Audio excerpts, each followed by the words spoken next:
All right, everyone. Hope you're all doing good today. We're all doing well. It's time for another episode of Speedruns From the Crypt, your bi-weekly horror hotfix. I am your host. I've been gone for a couple of weeks. I guess it doesn't really matter too much here at GDQ, but I've actually been traveling about. I think during the last show, I left to go to Japan, and during this show, I came back. I think I was gone about 10 days. Anyway, you may be wondering, how is that relevant? Today's show, I thought it'd be fun to look at some Japanese horror games. We'll be taking a look at something kind of new, something kind of old. We have two very different realms of a similar area. So that is kind of the idea of today, and I thought it'd be a fun way to kind of ease back into, I guess, being back. Anyway, before I do get to those games, just to read a couple announcements of upcoming things. Games Done Quick will be returning to PAX West from August 29th to September 1st. You can visit gdq.gg/PAX West to check out the schedule, and visit west.paxsite.com to learn more about the event. As well, Games Done Quick Express is returning to TwitchCon San Diego from October 17th to the 19th. You can learn more at twitchcon.com and stay tuned for a schedule coming up next month. Alrighty, so the games we have for you today are going to be Ghostwire Tokyo and Fatal Frame. We're going to start pretty quickly, so how about we check out Ghostwire Tokyo Any% Tatari with Nayedl. Take it away. Hi, everybody. My name is Nayedl. Thank you for the introduction, Ek. This is Ghostwire Tokyo.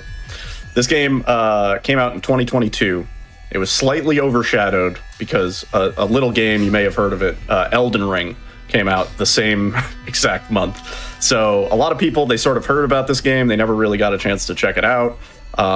But it's a really good game. It's kind of a passion project for Tango Gameworks, who is no longer really a dev studio anymore. I think Hi-Fi Rush might get continued, but Ghostwire Tokyo essentially is completely defunct. And this is the game we got. I ran this at AGDQ 2023. However, we ran that in the easiest difficulty, which is still, a pretty tough run. Today, we're going to be amping things up just a little bit, and we're going to be running in Tatari. I'll explain exactly what that means. Let's start up the run, and I'll give a countdown. It's like after we skip a couple of these cutscenes. So just a little bit of intro establishing our character, and time starts in 3, 2, 1. So, Ghostwire Tokyo. Obviously, we're in Japan. We're in Tokyo. Everybody has been turned into spirits. Our main character, Akito, the cutscene we skipped there, he actually died on a motorcycle. So because Tokyo is being turned into spirits, and we died kind of at that exact moment, we're kind of like trapped in this in-between world, sort of like the spirit realm. And you can see all the clothes and the bags and everything. Everybody just kind of up and disappeared. So we have a little bit of a tutorial section for the first 10 minutes. It's just going to be establishing kind of the game universe and why we're here and everything. And while we're doing that, I should mention what Tatari means. Tatari in Japanese means godlike. And as implied, we have to kind of play godlike to survive this difficulty. It's really easy to get sort of deleted in this difficulty, where if more than one attack is coming your way at a time and you don't manage to perfect parry one or both of them, you're just going to die. It's going to be pretty quick. So like there is a pretty high risk of death. I'm hoping we can keep this run deathless. That'd be pretty cool. And then the other gimmick of Tatari is that we don't earn XP. So there are skills that you can unlock on a pretty expansive skill tree in this game. And a lot of them are actually really cool and really useful. We're not really going to be getting many or any of those. So we're going to be going pretty bare bones here. We're going to get a few skills, but the only way that we can get those skill points, as you can see, I'm unlocking my first ability here. The only way we can get those skill points is by picking up documents. So you're going to see me pick up these little filing folders every now and then, and we actually have a few routed into this category specifically that we don't pick up in the other difficulties, just so that we have some skill points to get some of the upgrades that we need. You're going to see me picking up little bits of food. The universe in this game is really, really well done. You could tell this was a passion project for Tango. So there's like the world building in this game is kind of just insane. It is an open world sort of RPG style game. We're not going to be seeing much of the open world. We're pretty much just going to be beelining through all of the main quests. Another thing I should mention, because I'm sure people have noticed by now, the game is in Spanish. We run the game in Spanish, specifically Spain Spanish, so like European Spanish, because of one specific dialogue at the very end of the game. There's going to be an elevator that we're going to get on, and there's like a minute-long dialogue. That dialogue, I think, is like 15 to 20 seconds quicker in Spanish than any other language. So that's why we're playing in Spanish. People always joke, they're like, Yiddle's going to be so surprised the first time he goes to Japan and not everybody is speaking Spanish.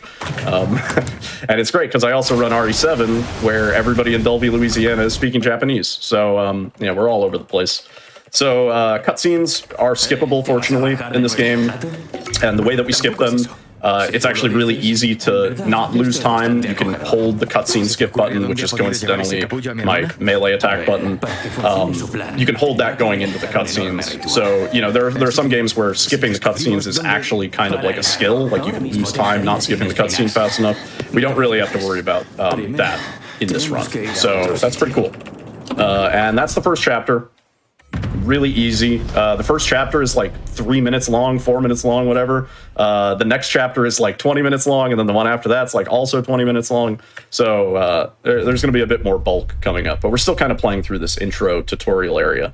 The general plot of the game, I suppose I should mention, is that our sister, Mari, she's in the hospital. We were rushing over to the hospital to go visit her. She's been sick for a while. And a big theme of this game is kind of like loss. This is a very like bittersweet game, I would say. It's not outright tragic, but it is kind of, you know, has a lot of themes of like letting go and that sort of thing. We're coming up to our first shrine. These dudes can be a bit of a pain. You're going to see me just kind of blasting our wind shots at them. This is going to be our primary sort of attack for cleaning up small fodder enemies. And as you can see in Tatari, everybody has a lot of health. That was actually really good. I don't think we missed a single shot there. If you miss any one of those shots, you end up short on ammo in that section. Ammo is like a main issue in this run that we're going to be contending with. Because all the bosses and all the enemies take so many shots to kill, it's like kind of rare that we're going to have a boss fight where we don't at some point run out of ammo, have to run around the arena and collect some extra ammo. What we just picked up is called a Katashiro, and we are going to use it exactly one time in the run. It's a major part of the game. If you play this casually, you can go around Tokyo collecting spirits and stuff. We are going to use it literally just for the tutorial section, and that's it. You saw me delay my shot there because I wanted to let the other guy start doing his animation so that I could get a quick kill on him. You can get stealth kills on enemies. There are actually a whole bunch of abilities in the game centered around stealth killing, so you can go around the whole game just stealth killing everything.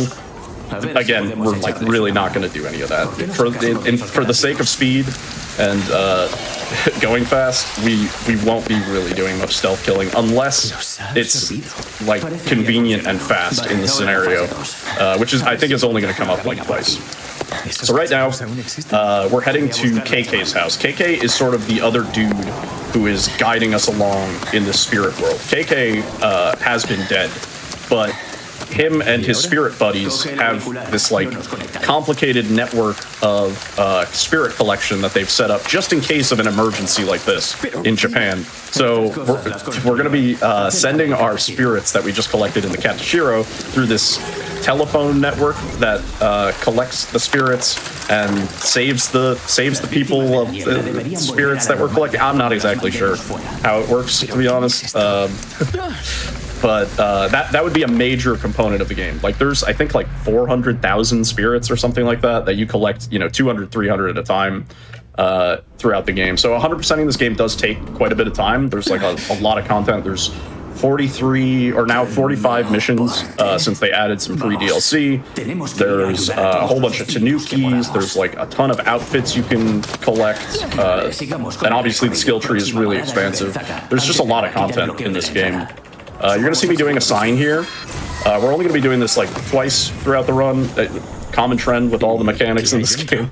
But essentially what I have to do there is I have to move my mouse in a specific order. You saw me just kind of rush through it. If you do the mouse movement fast, it just accepts it. So you don't actually have to watch KK like move his hand around. You can just quickly smash in that input. And now that we're in KK's house, we're gonna grab a bow and arrow, and we're gonna learn some lore. There's just a bit of plot dumping, explaining who these main enemies that we're going after are, the sort of main antagonists who have turned Tokyo into the spirit realm.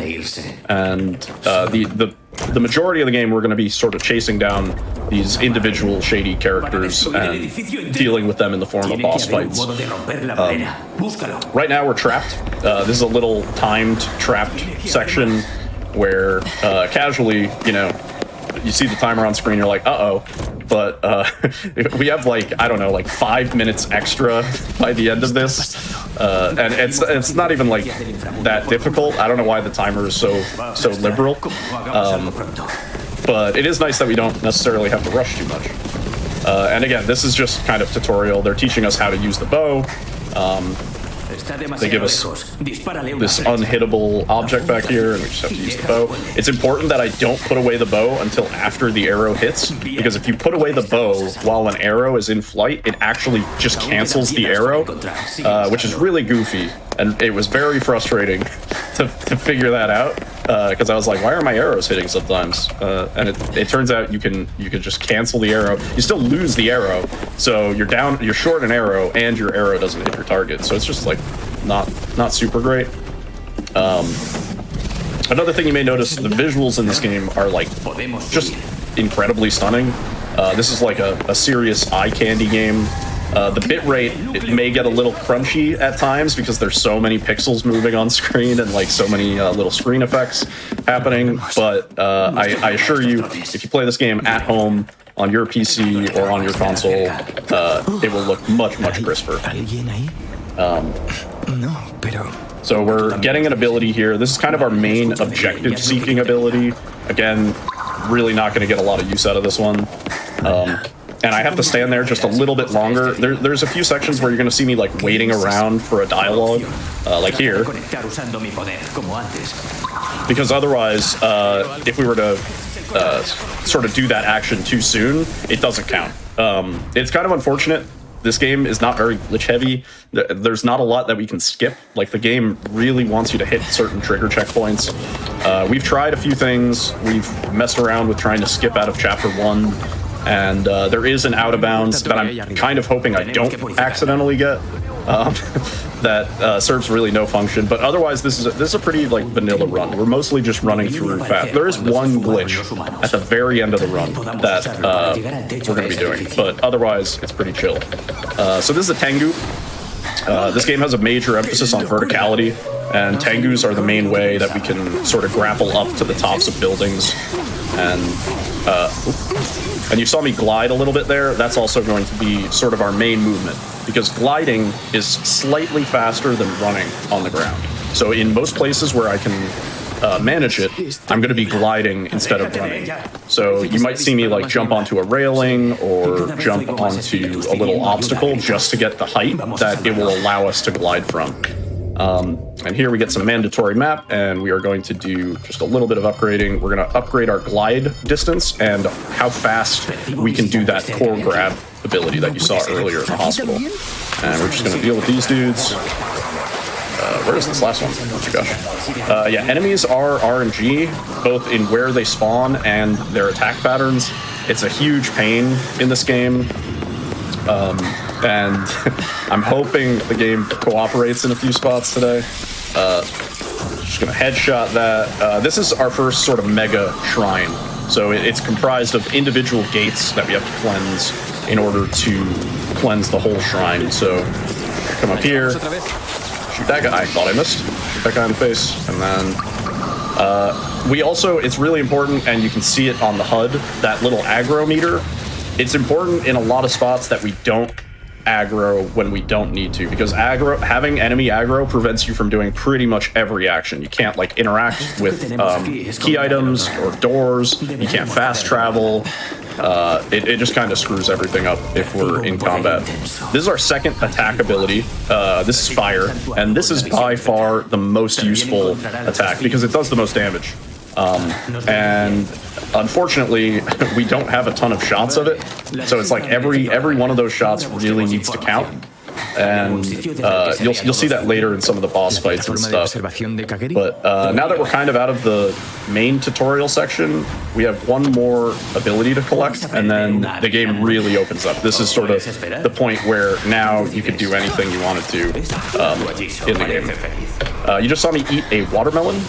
I did that both because watermelons are delicious and because it gives us a 10% attack boost, which you can see there on the screen. There are different items or different food items that can give you certain little boosts. We're mostly going to be going for the attack boost. We had a perfect parry there, thankfully.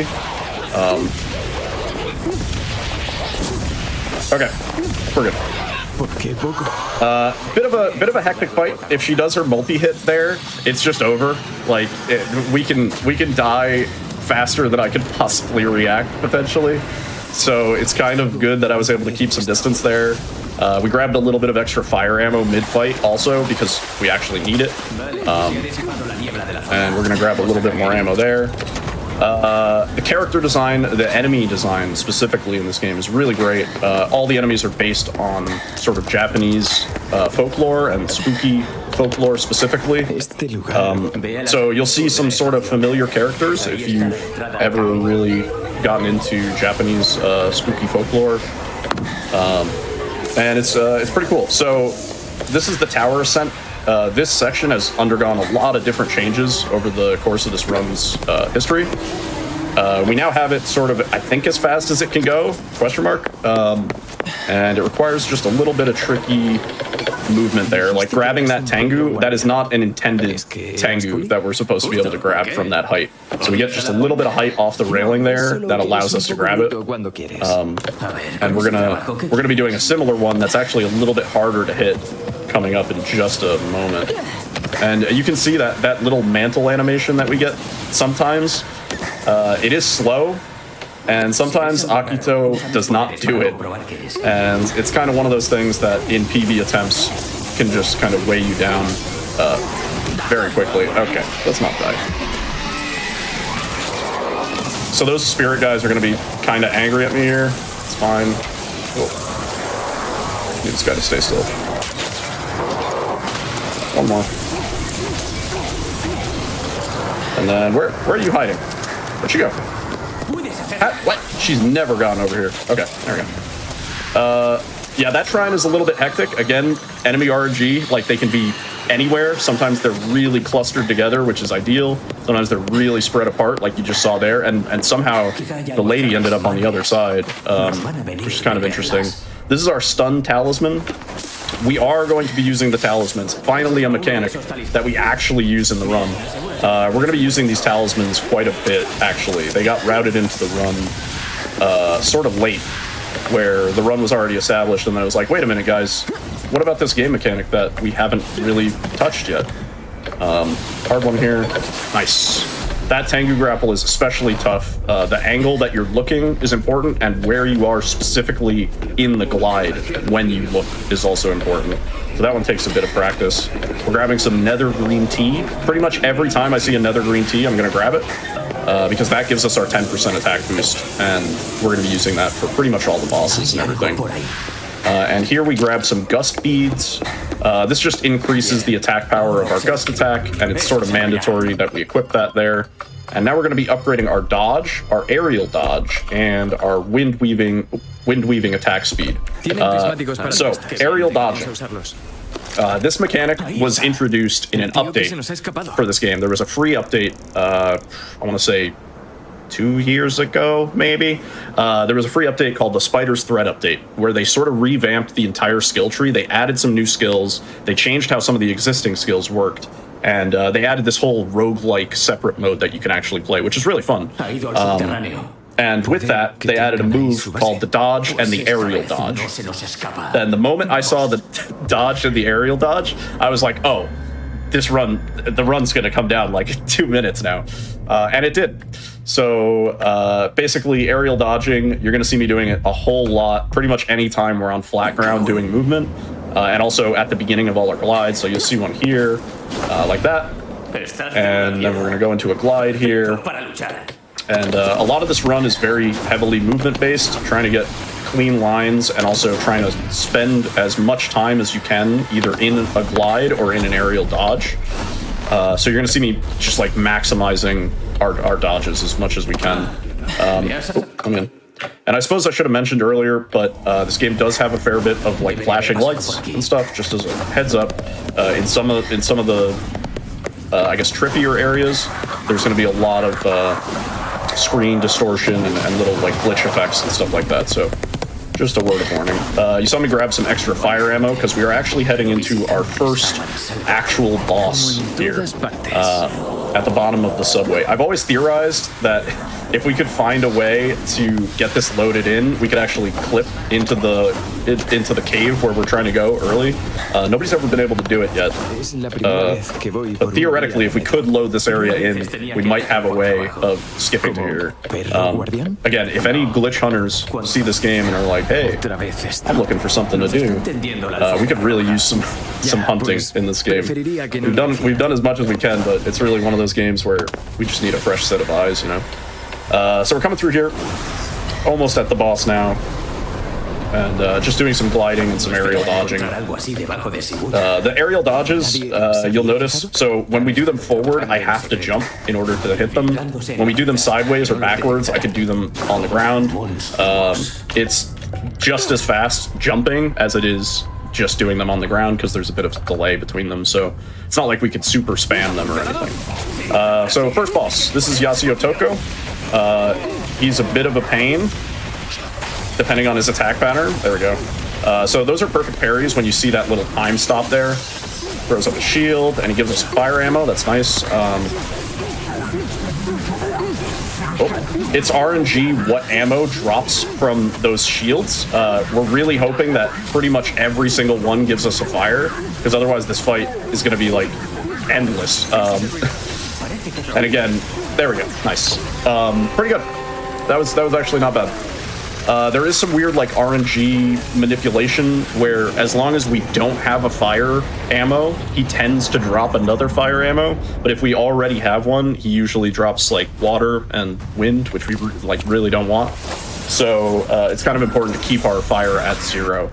And what happens in that cutscene is KK has been now ripped from our body. So we no longer have KK's powers. We are just plain old Akito running around in the spirit realm. That ledge grab right there can be a huge pain. Sometimes he just doesn't do it. There's like a backup route that's like way slower to the right, but I'm glad we actually got that. And then those little ladder grabs right there, you can actually interact with the ladder through the thing, and it gives you just a little bit of extra height. And you saw me pick up some money there. Money is actually going to be pretty important. It wasn't until recently that I sort of realized the value of money. I embraced capitalism in Ghostwire Tokyo. There's a few items that we can buy that will help us along, especially with some of the later game bosses. So having just a little bit of extra money is sort of critical to make sure we can afford some of those talismans. I almost got obliterated by that lady. Again, most everything will kill us in 1 to 2 hits, so it's really important that I don't get cheap shot by some of these enemies as I'm running past. So right now in the story, we're trying to get reunited with KK because we're kind of useless on our own in the spirit realm. We don't have our wind weaving or fire weaving or water powers. All we have is our bow and arrow and our 3-color dango, which sounds real good. So we're going to go to KK's house and see what's up, see if we can find any clue on where KK may have gone now that he's been separated from us. Yeah, so the talismans, we're about to pick up another talisman. This one is the Shrub Talisman, which again, it's one of those things where early on in the run's history, we were like, oh, what use do we have for that? Like, that's, you know, we're not going stealthy in this run, there's no point. It wasn't until, I want to say, it might have been Trey, 7 or 8D, may have discovered that you can throw down these Thicket Talisman, and it basically drops aggro from enemies. So we're going to be using that in a few spots where we're going to be picking up aggro, but we need to interact with either a shrine or a door or something, and we can just throw down the Thicket Talisman to drop the aggro real quick, and it's going to be really useful. There's a few areas where if the Thicket Talisman does not work as intended, it's going to be a really bad situation, but you know, well, it'll be fine. We'll do great. You may also notice there's a lot of dogs, cats, and raccoons in the world of Ghostwire Tokyo. You can pet the dogs and the cats, and you can feed the dogs, but you cannot feed the cats, which I am very disappointed in as a cat owner myself. So this shrine, we're meant to do it stealthy. As you can tell by the lady who just blew her whistle, we are not doing it stealthy. We're just kind of like shinobi style, running along the rooftops, and thanks to the aggro drop there, which was just on time, we were actually able to interact with that door, because if we were aggroed, we would not be able to do that, and it would have been a problem. So we're about to get another ability here, called the Wire-In ability, and you guessed it, we're only going to be using it like twice. It's a pretty cool ability, casually. It replenishes your ammo fully, and it kind of like staggers all the enemies in the area, and it also puts you into like sort of a slow-mo state, so you can easily expose all the enemy's cores and then go for the core grab. And it's very satisfying, like you saw, when you can just kind of like knock out all of the enemies in one go. The problem is there's a little meter in the lower right that we have to charge up before we can use our Wire-In, and we generally don't go for core grabs on enemies unless it's like really necessary, just because the core grabs are slow. Also, chapter 3, we made it. Again, we have another like 15 minutes to the next chapter, and then the distance between chapters like 5 and 6 is 10 minutes. So it's a little bit unbalanced in a few spots. We're going to cleanse the shrine. KK is telling us that there's a giant, just a giant, like a weird like shadow giant hanging out near that big beam of light that you can see over there. So we're trying to figure out what the deal is with that and whether that can help us out. You're about to see the first use of a Thicket Talisman. Also, I'm going to be using it on the next shrine just to avoid the aggro of one enemy. And this is sort of the part where I sort of really like this run. Just the movement, traversal, like going from building to building. There's a lot that can be optimized in the movement. And just kind of like knowing how far off of a ledge you should be before you jump. Like there's a little bit of coyote timing. So in order to extend out our glides as much as we can, we'll be trying to take advantage of that. As well as our air dash is obviously also important. This section also did undergo a lot of route changes initially. There was a lot of there's like 3 different ways you can go about getting to our ultimate destination here, and they're all like they're kind of equally fast. It's almost you know, whichever way that you learned is probably going to be the way that you stick with, because this game gets a bit confusing. It is an open world game. There's a lot of places you can go that are not the right place. I think everybody's initial like issue with learning this run is usually just getting lost. And right here we're entering what I like to call frame rate alley. You might notice a little bit of frame drop. It's not a huge deal, and we get both of those cats. That's RNG. Sometimes only one of them is there, and that's great. That's going to help our money situation in a big way. So we're coming up to this is the 313 building, I think. I always forget the name. It's a building with numbers in the title, and we're going to be trying to run into our friend Ringo, as I like to call her, and she is part of the group that set up that spirit network that we saw on the phones. So we're hoping that our friend Rinko can help get us out of this mess that we're in right here. And coming up are what could effectively be called some cabin sections, where we have waves of enemies that are going to be attacking us, and we have to kill them in order to spawn the next set of enemies. And you saw me do a little bit of upgrading there. That is for fire shots that now can go through people, so we can get sort of collateral kills, and also slightly faster wind shots. And you also saw that yokai there, that little door yokai. I love that dude. It's a shame we don't run into more of those guys in the run. Nice perfect parry, that was close. We want these guys to line up just a little bit better. Not quite ideal. Let me eat this so we don't die. Yeah, ideally we could get some better collateral shots, but it's just enemy RNG pathing depending on where they want to go. So we're coming into a really annoyingly difficult section where we need all of our ammo. So I'm going to be breaking random objects as we're getting close to our to the area, and hoping that they drop some fire and also some wind, actually. So we're at 4 fire. The ammo counter's in the lower right, by the way. And we should hopefully off these objects. Yeah, all right. I think we should be good. This guy's pretty cool. Just 2 headshots and 1 to the body for him. Takes him out. The bow is definitely the strongest weapon in the game. The problem is we're sort of low on arrows. We do end up taking a shopping trip in a little bit to grab some more arrows, but that's the only time we can really afford stopping in a shop to grab anything. And we're actually full on ammo, which is kind of rare and kind of cool. I like that. So this is the Rinko Tower Defense section. It's kind of like an RE4 cabin, where we need to kill 1 set of enemies to get the next set to spawn.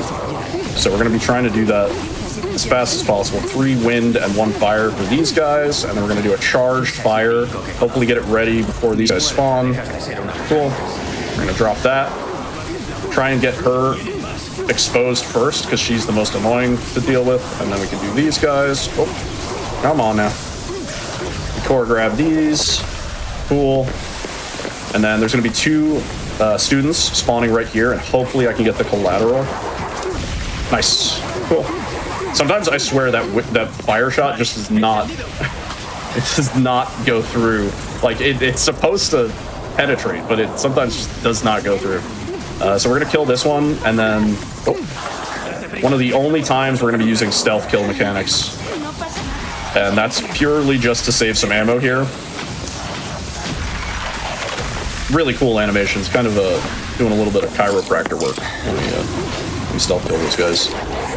And then we have this big dude to deal with. I did not want him to stagger like that. That makes hitting him a little bit more annoying. Wow, he's elegant, like a ballerina. Okay, there we go. Not bad. Yep, and with 1 more fire shot, can get the collateral on these 2. And then if I could get just a little bit more fire, we can get the last 2 nice and clean. Hopefully. Yeah, perfect. Okay, that was a pretty good Rinko Tower Defense section. That section is a huge run killer. If you have just slightly not enough ammo, it suddenly becomes just the worst section. Like it feels so hopeless, you know?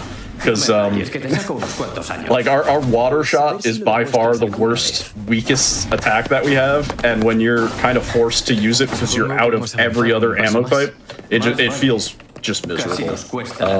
But it didn't come to that, so I'm quite pleased with that so far. We're heading through here. We're going to grab another shrine. I don't think I mentioned this earlier, but this shrine, Jizo Shrine, will give us a extra fire shot, and just for good measure, I'm just gonna pet this dog because I'm pretty sure this is like integral to the run. I think if I don't do this, then we can't finish the run. So I'm not gonna question it. I'm just gonna pet the dog, and we're gonna come here to our first shop. And we get to meet the little shopkeeper cat.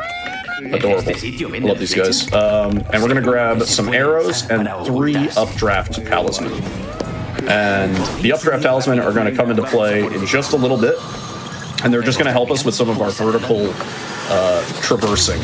So right here, we cleanse a gate, and oh no, It's another ambush, kind of like we had in the beginning of the game, where we're trapped in a section. We have to break these little shrine orbs. So we're just going to come around. I have to wait for this dialogue to end before I can grapple, so we're actually just kind of like killing time here. I'm going to grapple up here, and hopefully I don't miss. 1, 2. I missed. There we go. I shouldn't have said anything. Cool. There are like a few different ways that we've talked about going about getting those little shrine rocks. I think there's a faster way, but it's way more risky because you're like shooting at it blind. You like stand behind one of these buildings and you just kind of hope that it hits. And here we are also kind of killing time, just waiting for this dialogue to end. KK is telling us that we need a phone card and we need to find a special phone booth. And unfortunately, a phone card is going to spawn in right there, just on time. And also, fortunately, there's a phone booth literally right across the way that we can get to. That is our special phone booth. And this is a section, this little spot here, totally RNG based on where the enemies are. I've had luck where we blow up that one explosive and it kills literally everybody standing by the tree. Really important conversation here. Pay attention. Okay, you got that? Good. For some reason, you could skip the dialogue on the phone calls. Kind of fun. We're gonna come through here. This is the first time we're seeing this enemy. This enemy is a bit of a rough one. She has a ton of HP, so it's really important that we hit these headshots. This one's tough. Nice. And then one fire shot. Cool. Yeah, those enemies without arrows are like miserable. They will use all of your ammo, and it's not great. So we're fast traveling for the first time. Fast traveling for a long time in this run was kind of problematic because what this game tries to do is it tries to show you all of the points on the map that have unlocked since the last time we looked at the map, and that takes forever. Like, literally takes like 3 minutes at times because we go so long without looking at the map that we've now unlocked all these side quests and new areas, and we've unlocked all these shrines. Fortunately, in the Spider's Thread update, they made it so that you can actually skip the showing of objectives in the map, which I am so thankful for. That saves like 4 minutes on the run alone, so it's huge. And that's like, there was always talk about, oh, should we down patch? Is there a reason to play the new patch? Blah blah blah. Maybe it's easier for the auto splitter and the tools, whatever. And the answer is we cannot down patch because it saves so much time being able to skip those map objectives. Some pretty cool little movement here. I'm just gonna be, ooh, we took some damage. That guy could have killed me. This is the spot where I discovered an out of bounds the other day that I'm hoping. Okay, that I'm hoping we don't hit. It was right there. You can go out of bounds into the building back there. Because it is a bit of a soft lock. Like, I know I figured out how to get out of it. It's like not ideal. And right now we are checking out Rinko's apartment. We're heading into Rinko's apartment, which has a ton of cats in it. If there was one place in the Ghostwire Tokyo universe that I could live, it would be this one, because there's just like 50 cats in this apartment. What we're discovering right now is that the Rinko that we thought we were chasing is not actually Rinko. It's one of our antagonist enemies, and she has taken the form of Rinko. So we've kind of been getting strung along a little bit, and we have to both save Rinko and prevent her corpse from being snatched, and also find this evil person. So this dialogue kind of explains the cat's out of the bag, which is fitting given the imagery coming up. This is probably one of the flashiest sections in terms of visual. Just a visual warning. There's a lot of flashing lights coming up. A lot of just like screen glitches and artifacts and stuff like that.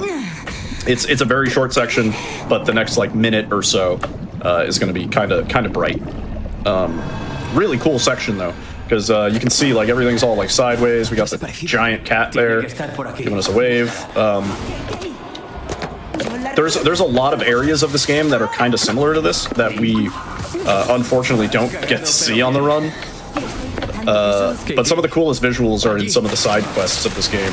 And if you're questioning like, oh, is this really a horror game and stuff like that, some of those side quests are genuinely frightening. It's a really cool little section here.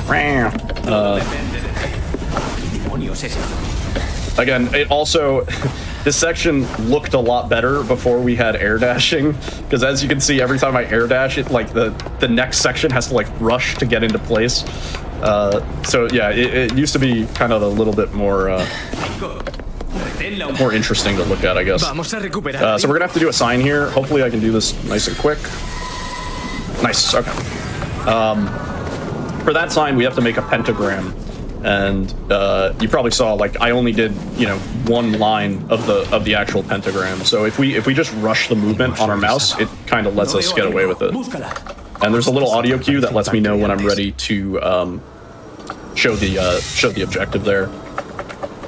So we're still on the hunt for Renko, and we're trying to deal with this sort of evil person and where she's gone. We don't know her name yet, but we will very, very soon. And again, this is just sort of establishing that hello? There's an evil team of people. They're snatching up all the spirits for nefarious purposes. That's the core gist of the game. We're gonna throw down our bush here. Nice. So you saw everybody in this area was aggroed on me, but because I was standing in the bush and because we waited a little bit, they all dropped aggro. Dealing with all these ghosts, we used to actually do it. We used to kill all of those enemies, but the bush strats are just too strong. So I'm going to fly through the fog here, which is not recommended. It does hurt if you go through this fog. It will kill you eventually, but that little shortcut is fine because we're just in there and then out. Have to delay the shots here a little bit because, as you saw, he like ragdolls sort of weird. There's like a delayed reaction to the shots. And this is another one of those mega shrines. So we have that one up there that we have to get, and then we have to come down here and grab this one. We're going to deal with these enemies, hopefully get some nice collaterals. Come on, get up, get up. There we go. Nice. Oh, we didn't hit her on the second one. That's sort of lame, but okay. And we are going to cleanse this shrine, and then we are on our way to our second boss, which is like boss fight. Maybe a little bit of a strong word for what it is. It's a little bit more of a set piece. There's not too much danger of us dying. I shouldn't say that. There's always a danger of us dying in this run. It shouldn't be too bad, though. Again, I shouldn't say that. We're coming up here to this little underground shrine, and how KK knows all this stuff and where we should be going, I don't know. The dude knows things for sure. And we're gonna come through to this shrine. Also, it's very funny to me that we're earning no experience for anything you do. Normally, you'd be earning experience and getting skill points for all your level ups, but because we're playing in Tatari, it just says XP plus 0, which like it's funny that it even shows you. Like they could have just gotten rid of that dialogue entirely, but it's just sort of adding insult to injury. It's like, here's all the XP you are not earning.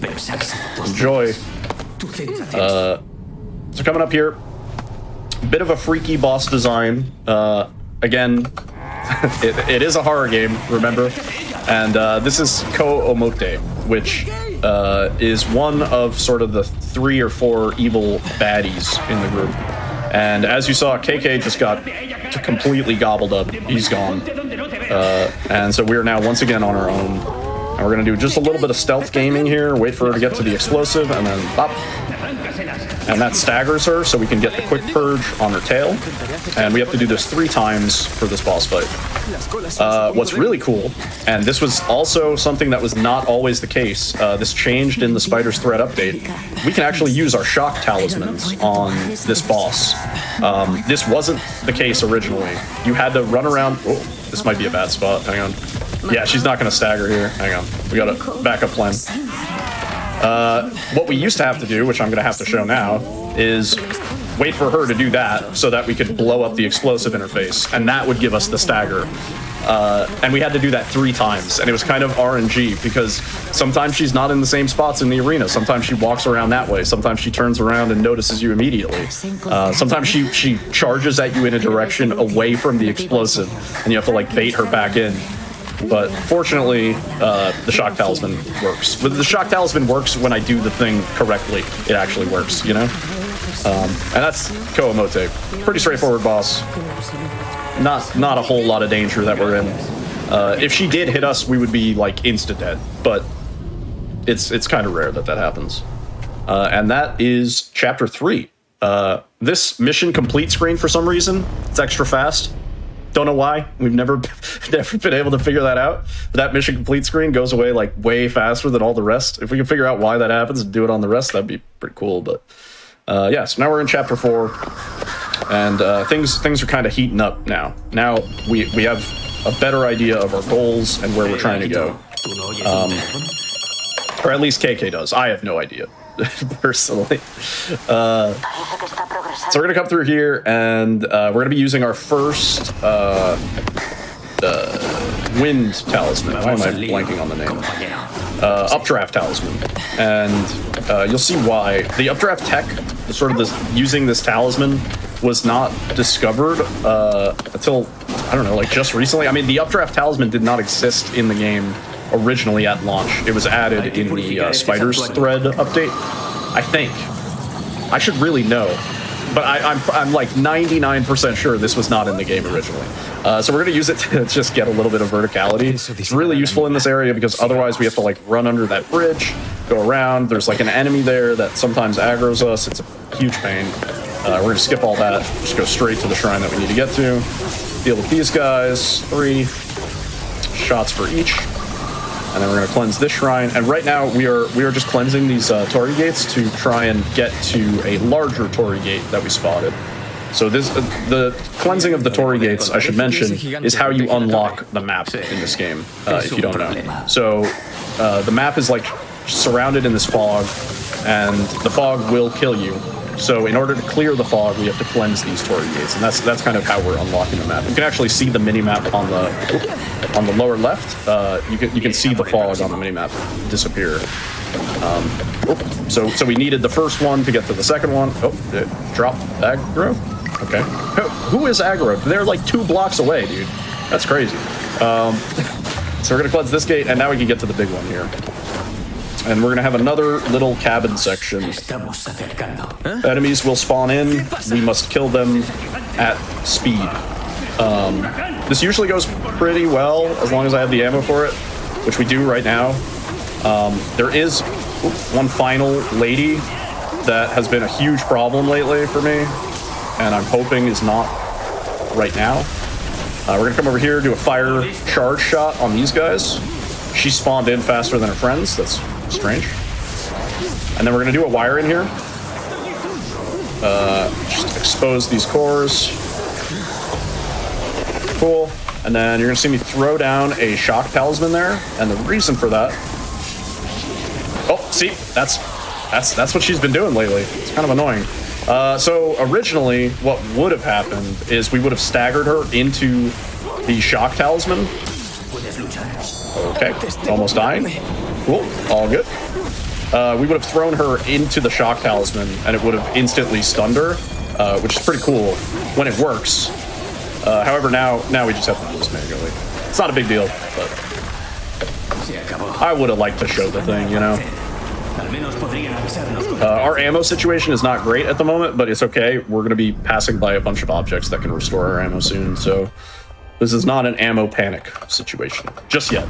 Theoretically, it could be in the next section, but we'll see. So we're gonna come over here. This is another area that was vastly improved by the updraft talisman. It used to be a huge pain getting over to this Tengu. Unfortunately, we can just updraft and then grapple over here. And we're trying to get to another larger shrine here. And just some dashing and some gliding. This shrine, it can be a huge pain. It can be problematic. Every single part of this shrine is defended by one of these ladies. And I would really love to find a way where we could avoid their aggro entirely, because theoretically, if you can avoid their aggro, you can cleanse the gates. But as soon as you sort of get in their area, they most definitely notice you. I just aggroed the one to the left. I'm hoping she doesn't do a specific attack that could kill us from here. Okay, now we just have to... Oh, there we go. That wasn't too bad. That section can be hugely problematic if any of my arrows miss or if any of my flame shots miss. Because we're like, that puts us in a no ammo bad situation. And she should drop aggro here, yeah. Fortunately, that one, she can't get a good line of sight on us from there, so we can just cleanse that gate safely. And sort of routing this, like learning the order of gates that we have to cleanse and stuff like that, all that took a long time. Because, you know, like this being an open world game, there are choices where theoretically we could go one place or another. And there was a good amount of deliberation where it was like, oh no, we should go to the garage first and then do this. And yeah, it's kind of settled in a place that I'm pretty sure we're doing this as optimally as possible. But again, I don't know. This game needs more runners. I think theoretically somebody could come to this game and be like, hey, did you guys know you're doing this slow? We had some aggro there, so it wouldn't let us open that door. This is where we're getting information about the motorcycle. So what we need to do is we need to get over to Tokyo Tower, which is way off in the distance. It's through some fog. And in order to get through that fog, we need to kit out this motorcycle. It needs some sort of shield capabilities that'll allow us to traverse the fog. So right now we're trying to find the ingredients to get that together. How is there a spirit motorcycle with like, you know, like just components laying around Tokyo that for this specific scenario? I don't know. It's a great question. We like find a car and it's like, yeah, I think the spectral gasoline is in this car. I'm not sure. I'm not sure how KK knew that. So that was our last updraft talisman. And we're just going to be doing some nice, chill, high flying here. This section changed dramatically in the Spider's Threat update. For the worse, because on the ground there, the reason why I have to use those updraft talismans, on the ground there are two of the most annoying enemy types in the game. And they're these kind of like weird little spectral mermaid fish ladies, and they're horrible to deal with. And once they're aggroed on you, it does not matter how far or how high up you get, they stay aggroed on you. So sort of like being on the ground level there is just not an option anymore. That's why the updraft talisman tech came in really clutch. So we found a freaky purple gate, and we found a car that we think might have the gasoline, the spectral gasoline that we need, or the fragrant underworld oil, whatever it is.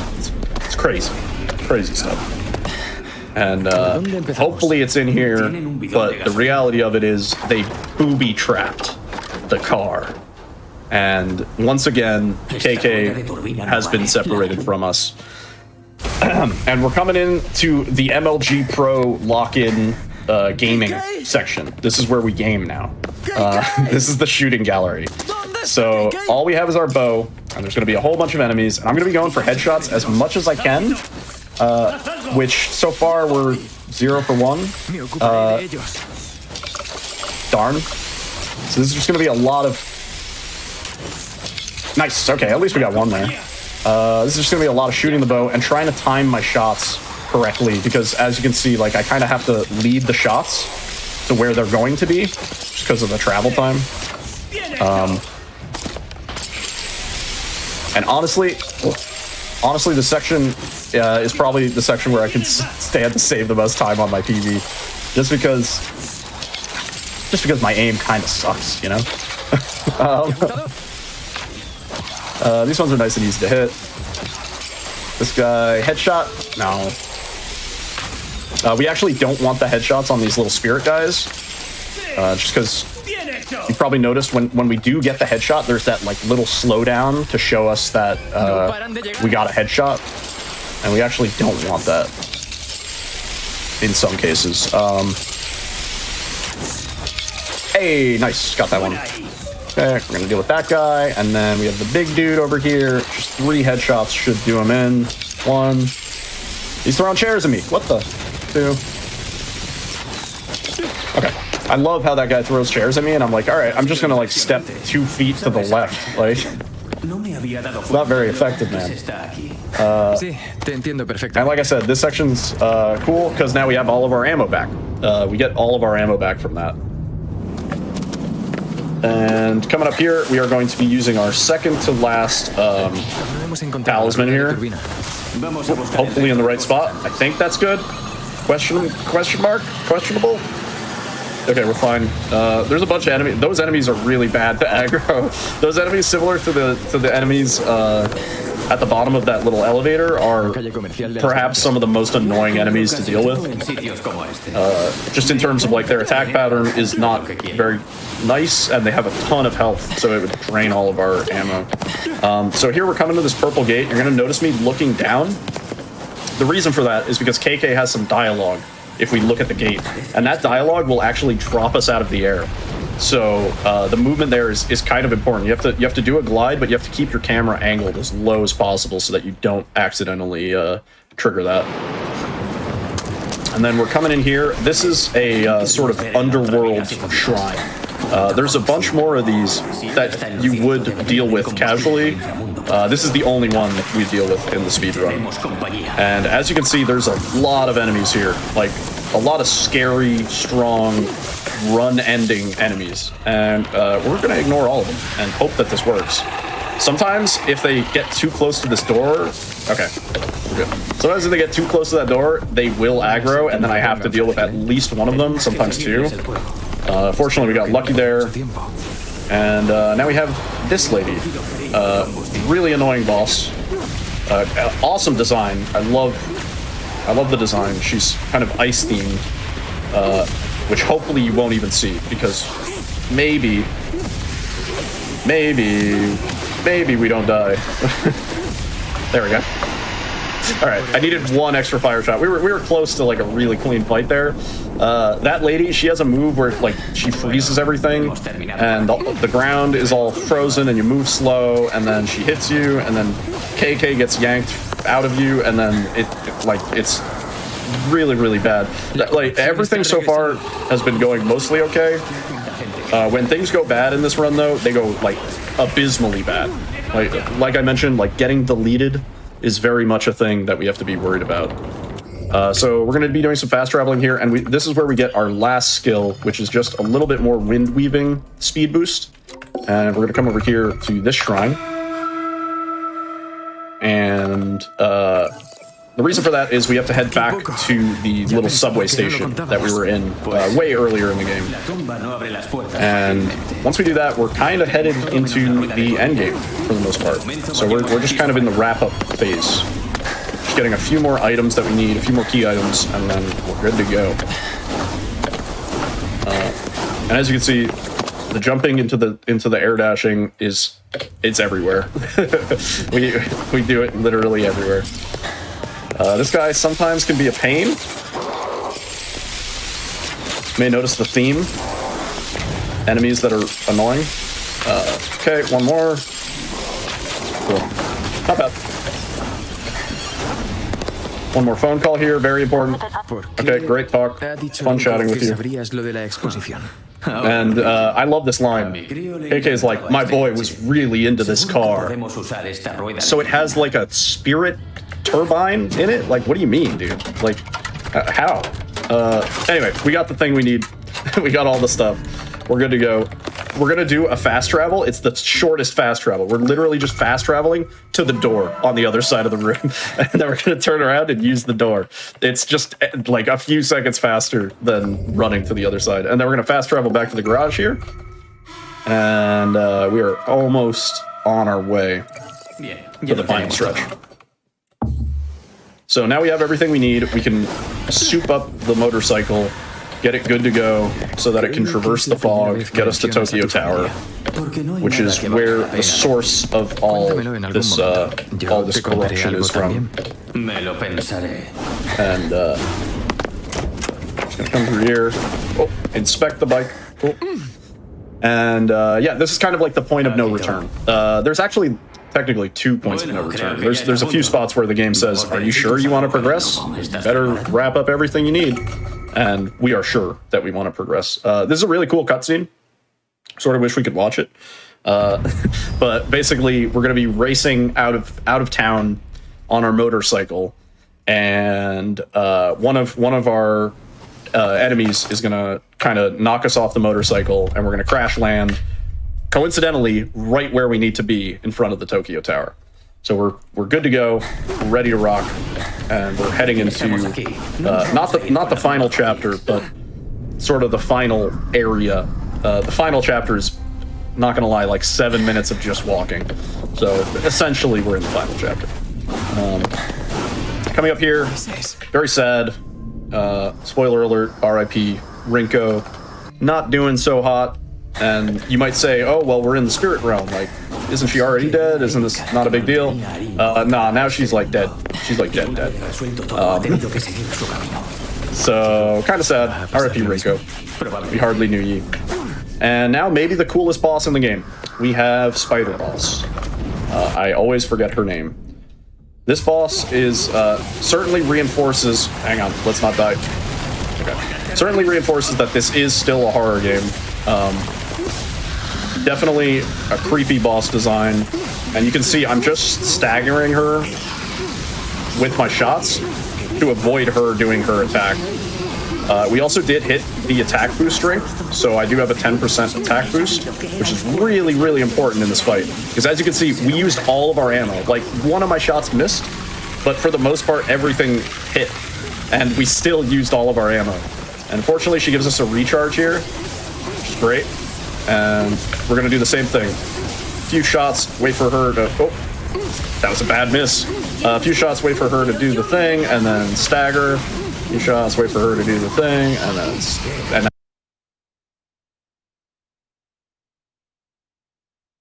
A few shots, wait for her to do the thing, and then...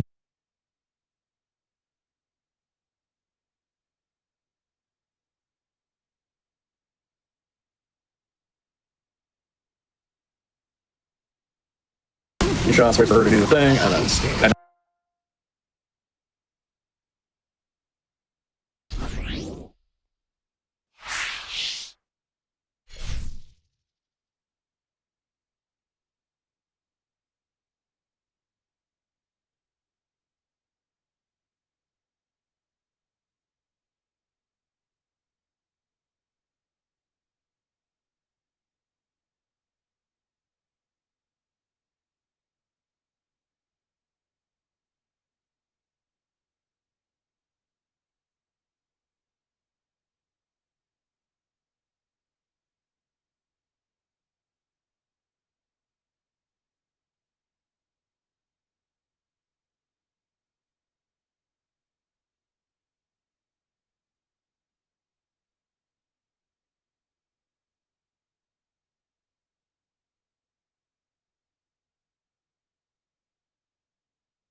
Yep.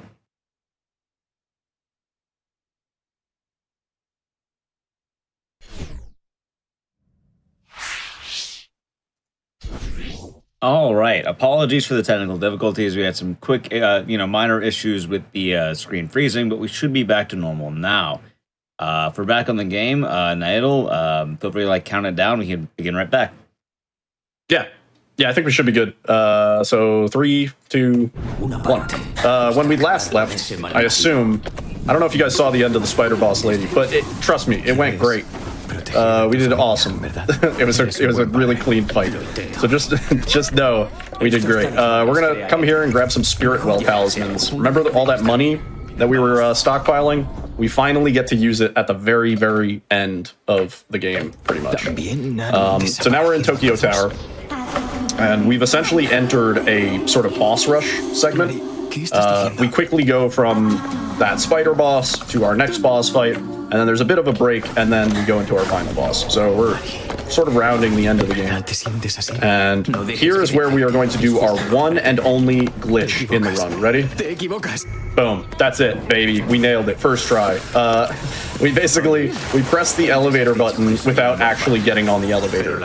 And we still have to listen to the dialogue. It doesn't actually skip the dialogue or anything like that. But it means that we can stand here and use what's called a Spirit Well Talisman, which slowly, ever so slowly, replenishes our ammo.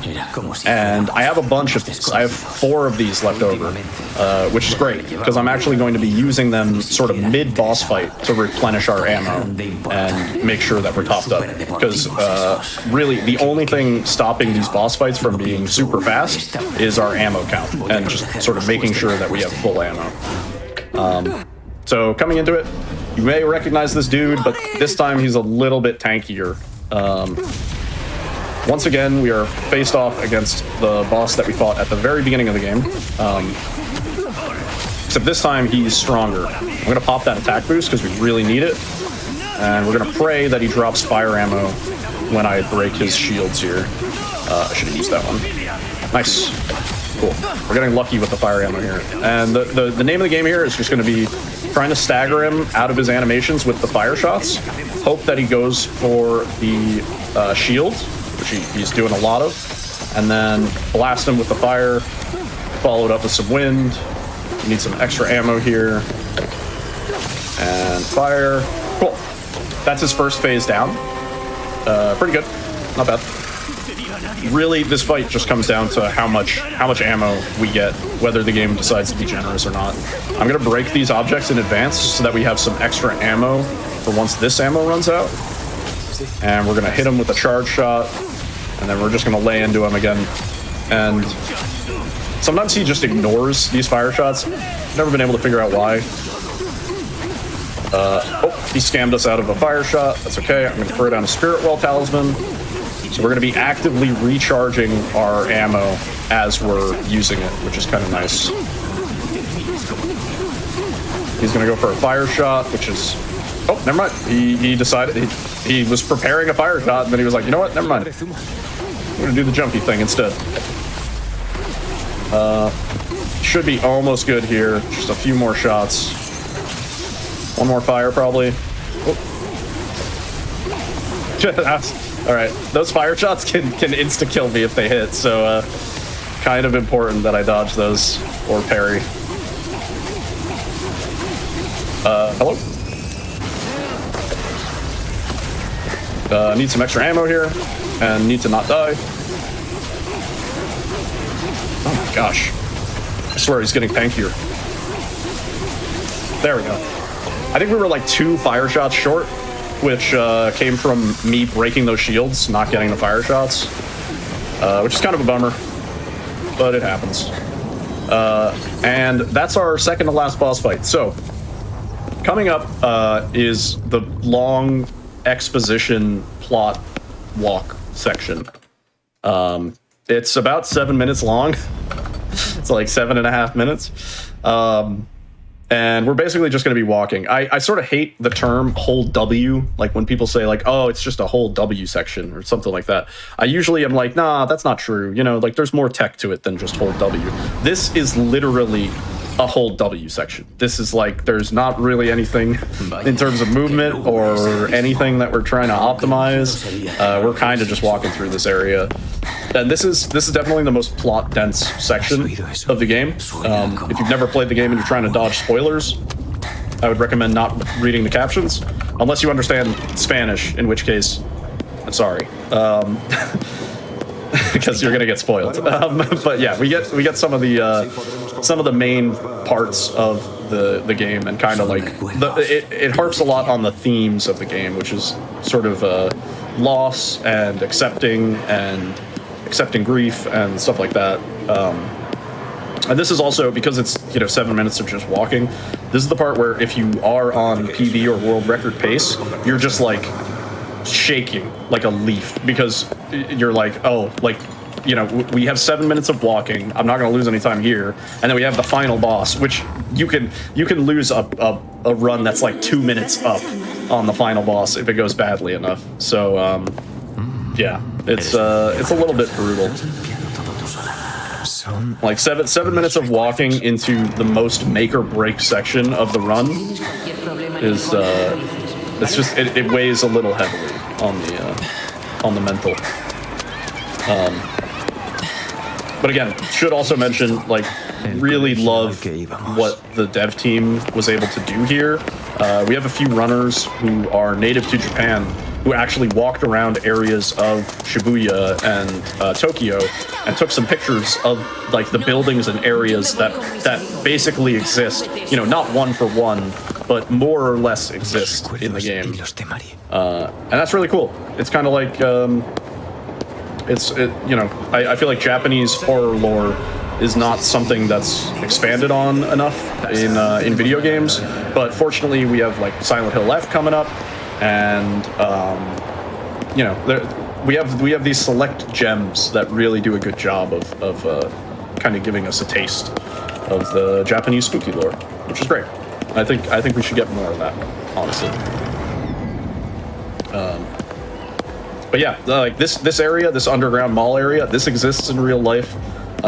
You can go here. You know, the signage and stuff like that isn't going to be the same, but it is a real place. And I've always thought it's kind of cool being able to play a game and be like, wow, if I were to go to Japan, I'd actually potentially recognize some of these places.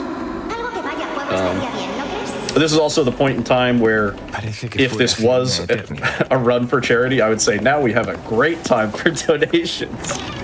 Because, yeah, we're just walking for like 7 minutes. Yeah, a few other things that I may have forgotten to mention.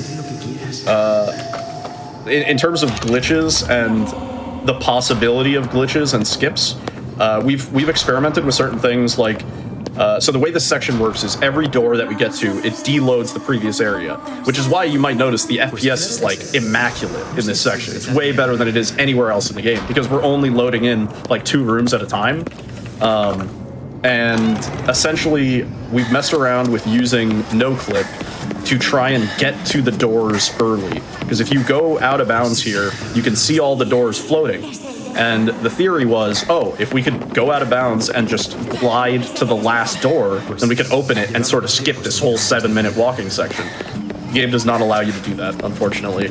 The game is, like, very trigger heavy. It wants those triggers to be hit, so if you haven't loaded the previous area, it won't let you load the next area. You'll open the door, and there will be nothing there. It'll just be empty, void, and you'll fall. Which is, like, great. The devs did a really good job. They made a really, like, you know, clean game. Casually, I don't know anybody who's ever experienced a glitch in this game. Like, you know, maybe the game will crash once or twice, but that happens everywhere these days. But yeah, you know, on the other hand, darn. I can't go fast with my speedy little gamer fingers, you know?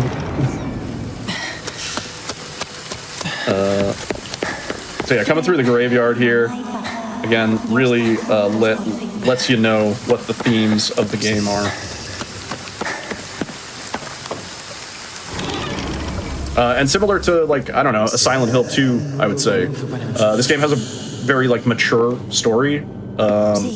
It's not a feel-good experience. It's not one where you finish this game and you're like, wow, that was, like, that was so wholesome and happy. It's more of a, wow, that's kind of upsetting, and I'm a little bit sad now. But it's like a good sad. You know? It's not existential crisis sad. It's more of just a self-reflection sad. So we're almost done here. We're almost through with the 7-minute walking section. Don't worry. If there were any of these areas that you could, like, choose to live, you know, like, of the areas that we've been traversing through these doors, this would be the one I would choose, I think. This forest looks super cool. I would just, I could take a nap here. I could set up a camp, you know, a little tent, go camping. And then open this door, and we're back underneath Tokyo Tower. Somebody asked, they were like, why are we in France? Why is the Eiffel Tower here? And I was like, who's gonna tell them? And now we're in Skyrim. Believe it or not, this game turns into Skyrim, and I'm just goofing. Estoy bien. So this is the final area. We're heading into the boss. Sí. Ya basta de huir. And again, there's so much more to do in this game than this speedrun lets on. We really just distill it down to only the main quest, only doing the things that are absolutely necessary. But this game has a lot to offer. The side quests, a lot to offer in just like the universe and the world building. There's pages upon pages of documentation in-game that explains sort of the lore behind each enemy and all the various food types and all the collectibles, of which there are, I don't know, 120 collectibles, I think. Maybe more now that the update came out. But yeah, this game has a ton to offer. I highly recommend checking it out. It is on Games Pass, I think. I think you can play this game for free if you have Games Pass. So yeah, strong recommendations. And now we are at the final boss. You're gonna notice we got some faces, arguably of evil, that we need to destroy. This guy kinda is terrible in his pattern. It's like very up in the air where he's going to go and when. You see those little micro movements that make me miss my shots are just like really frustrating. And his attack patterns, he has, I want to say like 8 different attacks that he can do. Some of which I never see. So we got the first face down. He has 3 phases, 3 phases and 3 faces, and we need to core grab each of the faces. I've tried hitting all 3 to see if we can like core grab all 3 at the same time. Does not work. Game does not let you do that. It'd be really cool if it did. I think it'd be very swag. Wouldn't even save time. It would just be like swag. And we're gonna do that, and then hopefully shoot you down. Oh, without dying, maybe. Okay, cool. And now we're gonna go for the second face, and you see we are now slightly. That one just got deflected. We are now slightly low on ammo, and hitting these shots with like the leading time is really kind of difficult. I'm gonna throw down another spirit well because we have it. We are going to try and block that. Jump that. Okay, that's the worst attack that he can do. I hate that attack. That attack can insta-kill me. Oh my god. I hate that attack so much. That one can also insta-kill. He's like doing the greatest hits right now. Oh my god. Oh my god, let's not die. He's going all in. I know that face is close. We just need to hit it. Let me aim. Yeah, kind of unfortunate how he's behaving right here. It'd be really cool. Also, I haven't mentioned this. It'd be really great if we could use the bow on bosses because it does so much damage. Look at how he just turns in sync with me. That's incredible. There we go. Whew.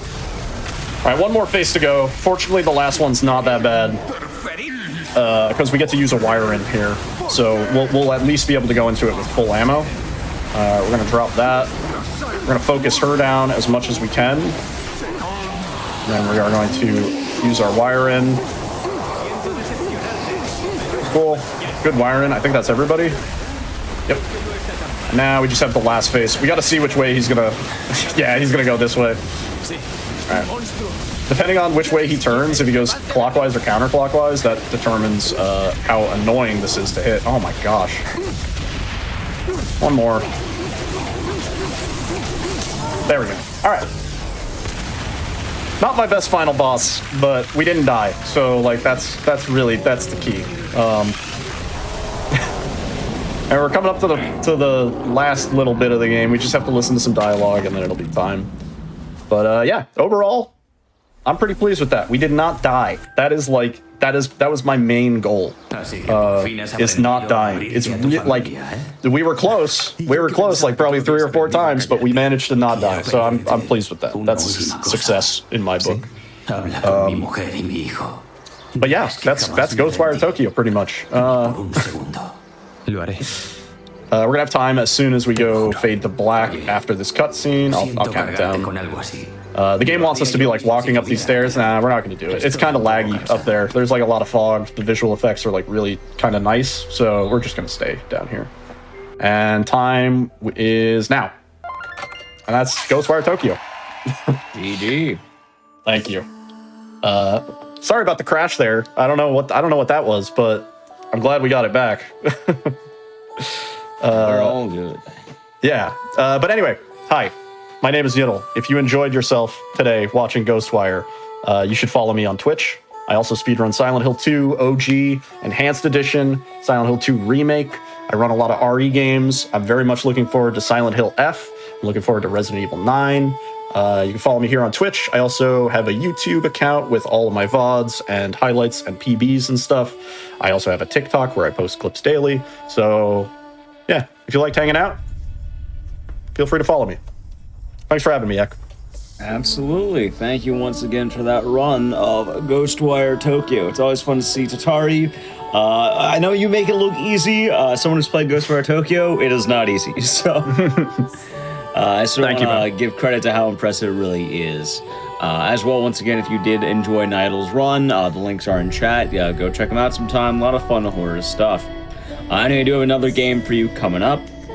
Before that, just for a couple of announcements here, we do have Black in a Flash, a community that uplifts and connects Black speedrunners of all levels, hosting special events throughout the year to raise money for charity and celebrate Black voices in the speedrunning scene. You can learn more or apply to get involved at gdq.gg/BAF and follow at blackinaflash.bluesky.social on Blue Sky for more updates. As well, we have Flame Fatales, GDQ's all-women and femme speedrunning community. They're preparing their next event, Flame Fatales, running from September 7th to the 14th. The schedule is currently live at gamesdonequick.com/schedule/58. Type !FF in chat for more info on that. Also on how to join Discord and stay up to things all Flame Fatales. Anyway, that being said, we will be right.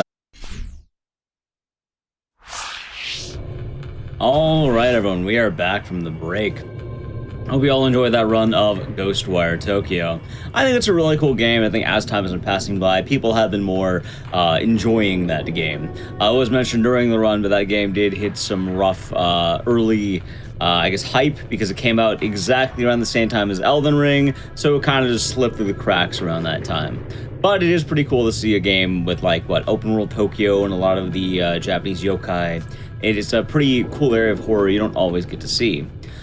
Since we are on the topic of Japanese horror today, our next game is going to be diving into some older stuff, but we do get a look at a different type of Japanese horror, probably one more people are familiar with. Instead of going into the big city, we're going to be taking it a little bit more back as we go to a manor. We go to some shrines. We're going to be going into that older type of horror with some Fatal Frame. If you don't know Fatal Frame, it is probably one of the scariest games ever made, is what they said. Anyway, we'll be learning more about that in a moment, because we have Fatal Frame any percent with Maxi Lobes. Take it away. Hey, Maxi Lobes. I've been speedrunning this game for a pretty long time. As X said, we're definitely out of the big city. We're going to the deep forest. We're going to a manor, and it's got some really cool stuff in it. Deemed the scariest horror game in 2001, and then kind of kept that going for the next few titles. Awesome series. I'm going to be showing off the 80% category on PS2. And we're going to get that started very soon in... I wonder how 3, long it's been 2, since my brother... 1, go. Here we go. We're at Himuro Mansion. We're playing as Mafuyu first. We don't play for him for very long, but Mafuyu is going to this manor because he knows a famous novelist, Jinsei Takamine, came here to do some research, and he went missing. So Mafuyu was like, wow, this guy went missing at this mansion deep in the forest. I should go look for him. So that's what he does. It's also like the introduction to how the camera obscura works. So right up these stairs over here, we're going to be picking up that camera obscura. And the first bit of tech begins. But I'll explain it after I do it, because this ghost is very important, so I gotta lock in.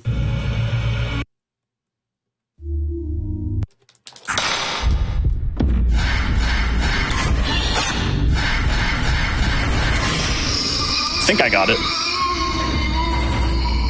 Ooh, I did not. Okay, that's fine. We'll make it work. So, essentially, what I just did was what we call a quick shot in this game. Captured a ghost. And the way that the camera works and how ghost fights work, when you take a picture of a ghost, there is a cooldown period where you cannot take another picture. Otherwise, you would just be standing there, mashing X and just unlocking the ghosts. And obviously, it kind of defeats the purpose of the combat in the game. So there's a cooldown, but you can cancel the cooldown by forcing the ghosts into different animations. The two most common ones that we'll be using for the quick shot tech are the idle animation and the attack animation. And what we want to do is we want to move in towards a ghost after taking a picture of them in the idle animation to cancel the cooldown with an attack animation, which will then allow us to shoot again, pretty much almost instantly.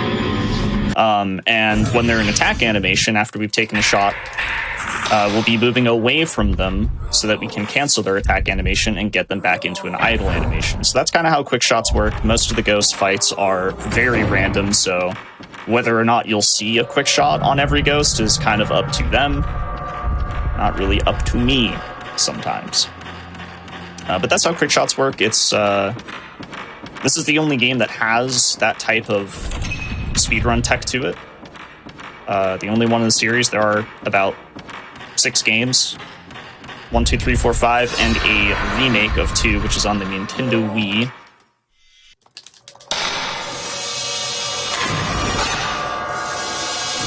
And you'll see me do a lot of kind of environmental puzzles. It's a good way of like doing environmental storytelling where Miku has to take a picture of like a door or like a certain pathway or something, and then it'll reveal a location that you need to go to take another picture, and then that's kind of the way that certain environmental puzzles work.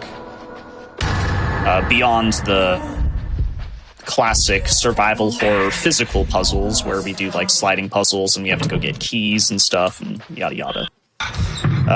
So more about how the camera works. You noticed that I didn't get enough points on the very first ghost as Mifuyu. We only got about a couple thousand. The reason why we care about points so much in this run is because that is how we upgrade the camera, which you're going to see the upgrade screen very soon after this first encounter with Koji, who is Jinsei Takamine's assistant. So we got a good amount of points there. So we just need to keep on doing that to kind of make up for the points that we missed out on with Mifuyu. And there's a couple of backup strats, so I think we'll be okay. But yeah, that was Koji. Again, another environmental puzzle. We got to go find a hand mirror by a little dragon statue. But here's the upgrade menu. We're going to be switching to a different film, Type 37, and then we're going to upgrade speed. So we can upgrade the speed, the range, and the power. We don't really need the range, we just need the speed and the power. Obviously, we're going to be putting most of the points into speed first because, well, speed run.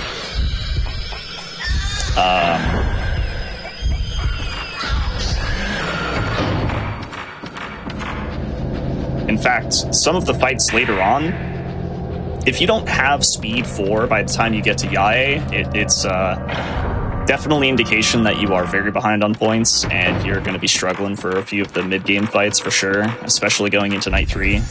But that's not for a little while. That jump scare gets a lot of people when they first play.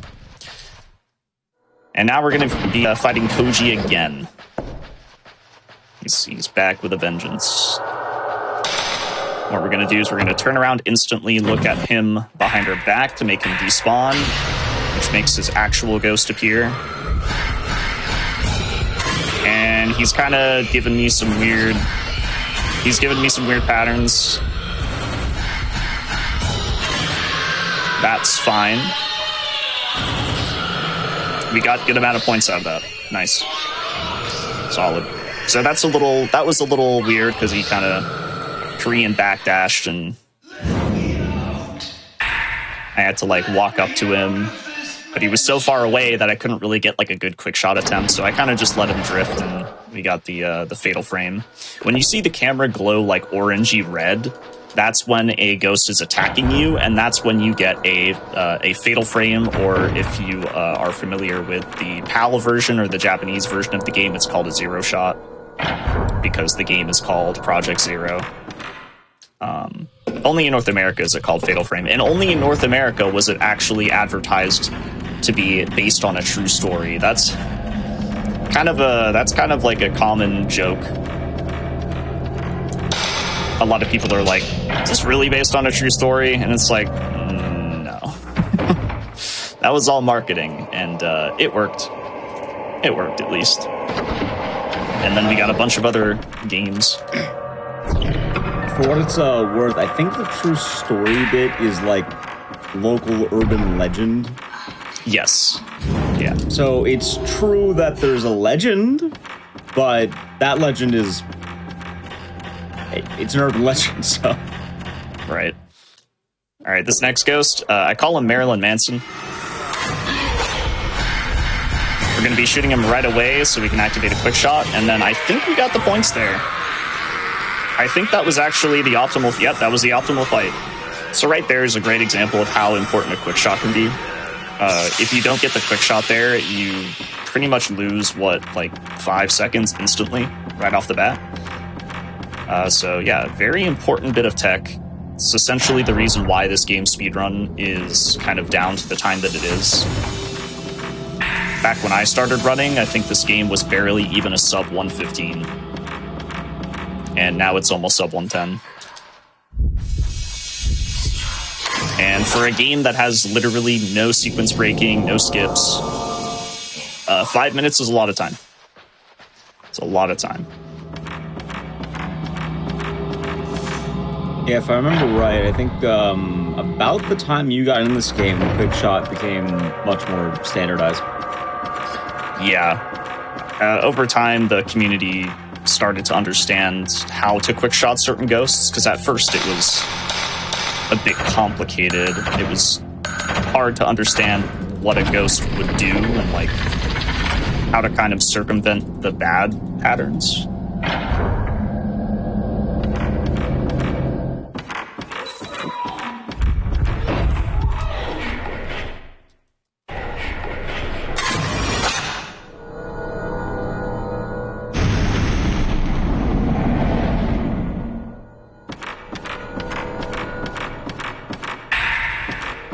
So other environmental puzzle there, and you're also going to see me you're going to see me picking up like a lot of film over the course of the run, mainly Type 37 film. We do not pick up that much Type 70, and we only pick up Type 90 once. But the Type 37 is going to be the main type of film used in the run.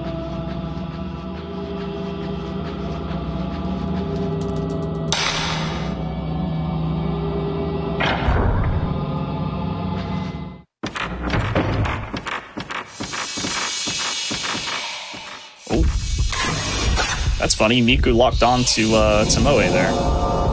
So that's the other assistant to Moe. This first night is kind of more of like an introduction to the introduction to like the story and kind of how the game works. I've sensed that the devs wanted this night to be a bit short and sweet, as kind of just a way of easing the player into how the game works and how its atmosphere is and how difficult it can be, because this game is hard. So if you can get past night 1 of Fatal Frame, then you should be able to get past the rest of the game, theoretically. It's a test, if you will.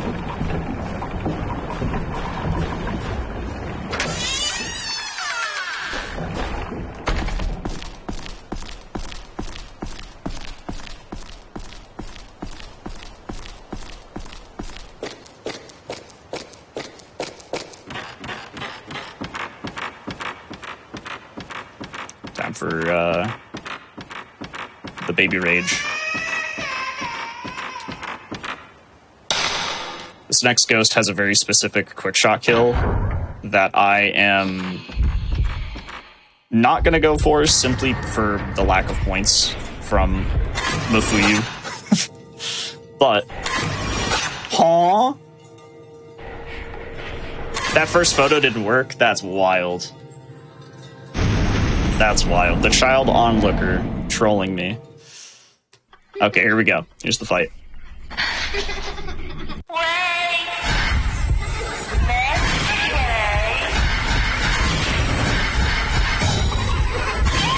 So right there, I actually did get the quick shot, as you can see, but I specifically and on purpose backed up and let her do her attack so I could get the extra points from the fatal frame, 0 shot. So that'll help a little bit with the point deficit. And now we're gonna do the only ghost to despawn in the entire run.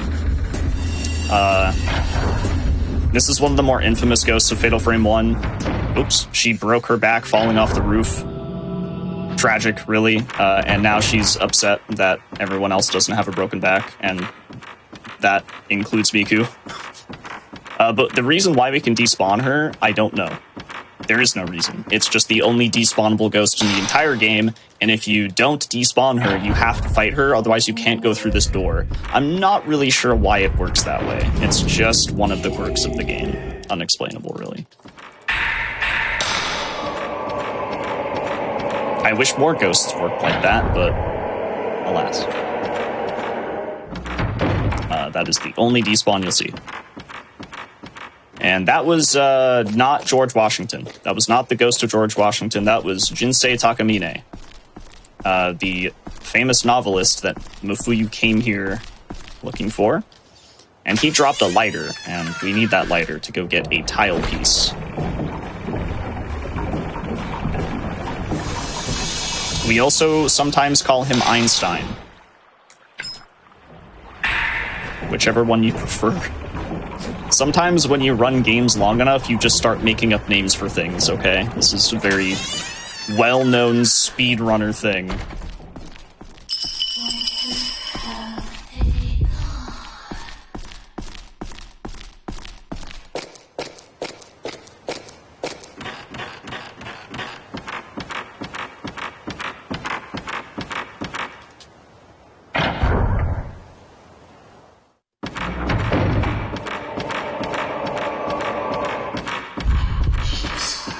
There's Tomoe. So, Tomoe 1, fairly easy fight. Really not too much of a threat. Tomoe 2, also very easy, but one of the first ghosts that has a bunch of different patterns that she can start out with.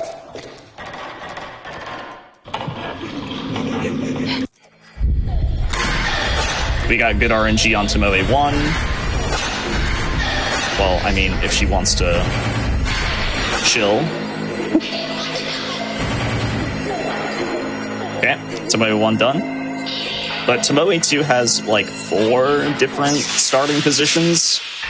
And then after those 4 starting positions, she has 2 different places she can either teleport or attack you at. So Tomoe 2 is definitely the start of the wild amount of RNG that can happen. And you'll see this be a reoccurring theme throughout the game.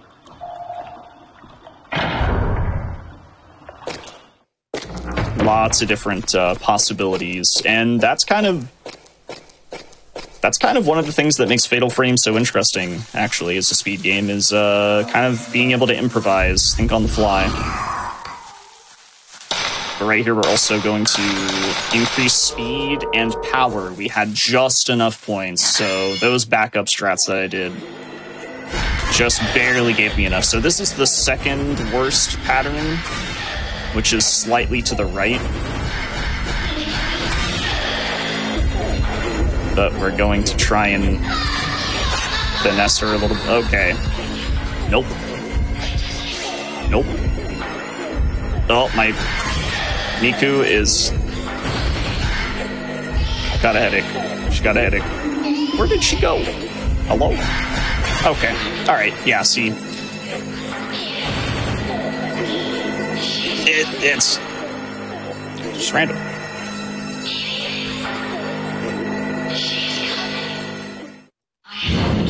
And she did the attack that makes your camera kind of go all wobbly and stuff, so very hard to react to that. But now we're going towards the first shrine that we find in the game. And what you just heard was a flying spider monkey thing. That's also random. Sometimes that thing doesn't spawn and you save a free 2 seconds. It's epic. Right here I'm going to pick up Type 37 film, and I'm going to pick up the very first stone mirror. Hopefully the only one we have to pick up. Stone mirrors essentially save you from death. If your health bar hits 0, if you have a stone mirror on you, the game will not, it won't allow you to die, and it'll give you all your health back. But you can only hold one stone mirror at a time.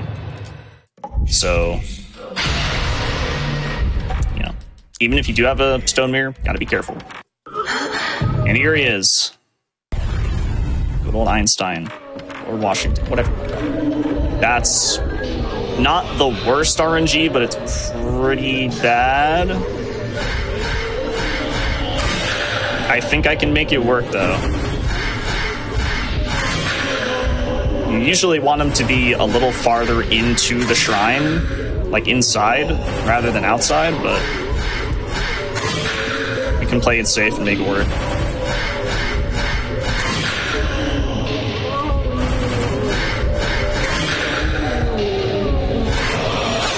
Got him.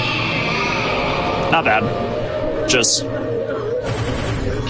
positioning wise, it was bad because the kind of like the way that Fatal Frame works when you want to have like an optimal ghost fight is you want to be able to defeat a ghost quickly, but you also don't want to be too far away from the next place you need to go after you're done fighting the ghost. So as you can see, I was pretty far away from the Torii Gate here. So even though the fight worked out, the positioning was not very great, so I am going to lose a little extra time. So there's so much... every run of Fatal Frame is different. It's... so much, there's so much deviance.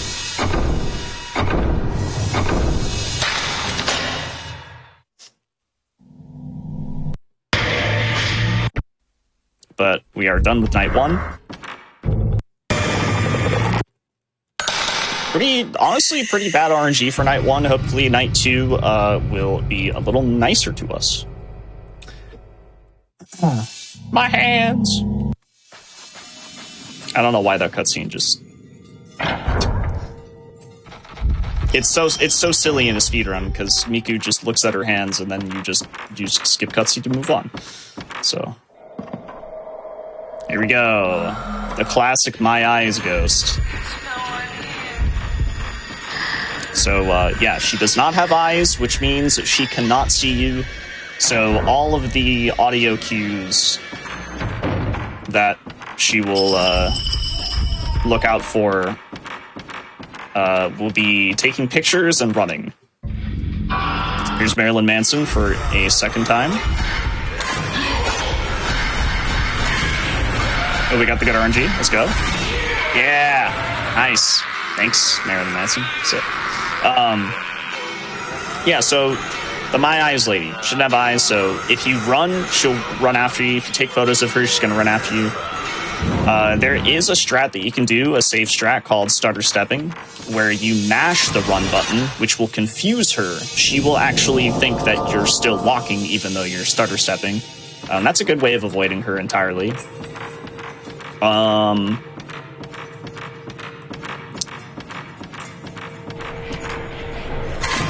But if you do want to maximize the time save, you kind of just... you risk it. You risk it all. You might see me do that later, depending on how my health is looking and how confident I am.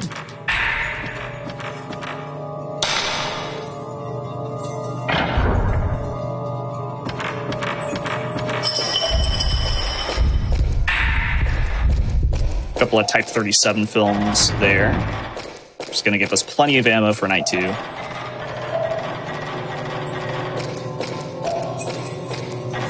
Coming up to a ghost who it's a child who was playing tag, like hide and seek tag, and they fell in the well. One could argue that that is a great hiding spot because no one will find you. One could also argue that you should not be doing that. Also, there was a typo when I first started running this game in my splits, and I called the child in the well the Childy in the well, so now I just call this ghost Little Childy.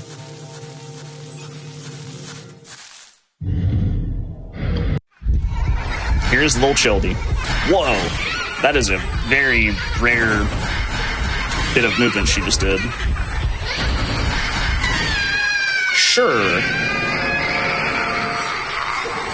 That's actually really good. That's just really... You don't see that pattern, like, ever. That's so strange. That's so strange. This game is being so funny tonight. It's always the marathon runs.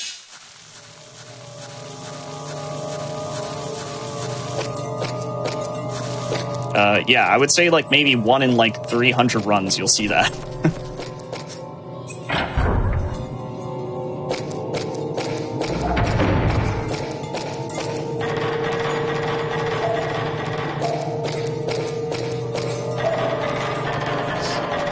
But now we're going to be doing some puzzles. We gotta go look for some slidey pieces. Do more slidey door puzzles. Which, fun fact, oh, wait. Here we go. Let's risk it.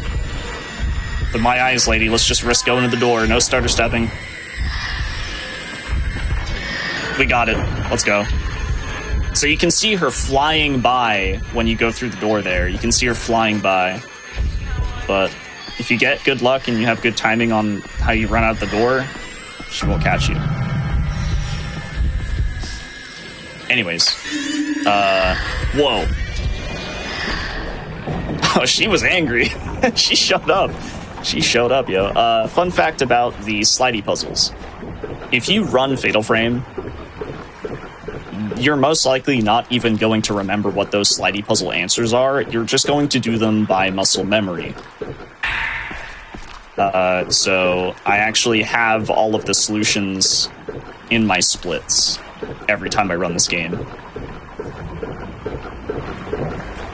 I think there was one time where I didn't have my splits up during a hotfix run, and I had Ek look them up because I couldn't remember them by heart.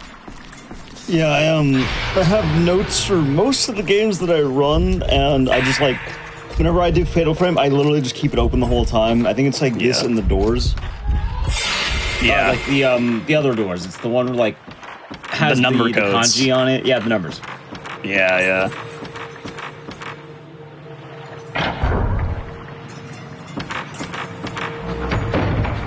It's helpful to have. Absolutely. So you're going to see some random ghost spawns here and there. It's not really too important. The only one that's going to be important is way later in the run.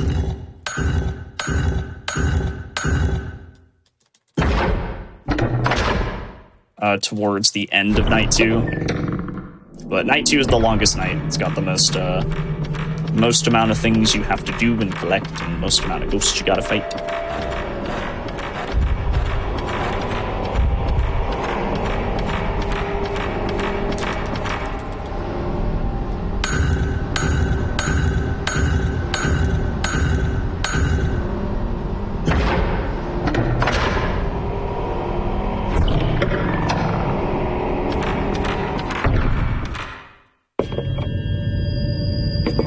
Good knowledge of the game in chat. The monk? It is not the monk. In fact, I would say the monk is probably the most rare thing you can possibly encounter in a Fatal Frame speedrun. It's so rare to the point where I don't think I've seen a monk spawn in one of my runs since practicing for the GDQ 2020 run. It's been that long since I've seen the monk in a run.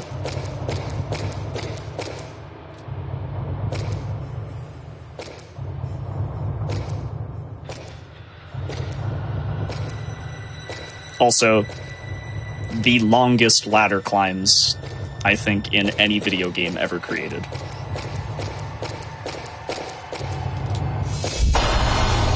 Ooh.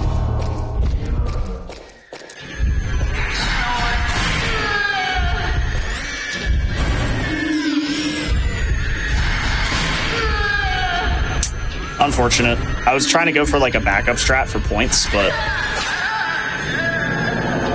I did not get the... We were like a sliver off. You could see your health bar was just barely out. It's okay though. I think we'll be all right on points. Sometimes it's kind of hard to know. Like once you get used to doing the world record route for points, doing the backup strats for points, sometimes your math is just off. So I could actually be totally in the green right now in terms of points, and I just am second guessing myself. Longer than the MGS. Well, okay, so the animation's longer. Like, look how slow this is. If Miku was Solid Snake, which is odd to think about, she would definitely be climbing the ladder a lot faster.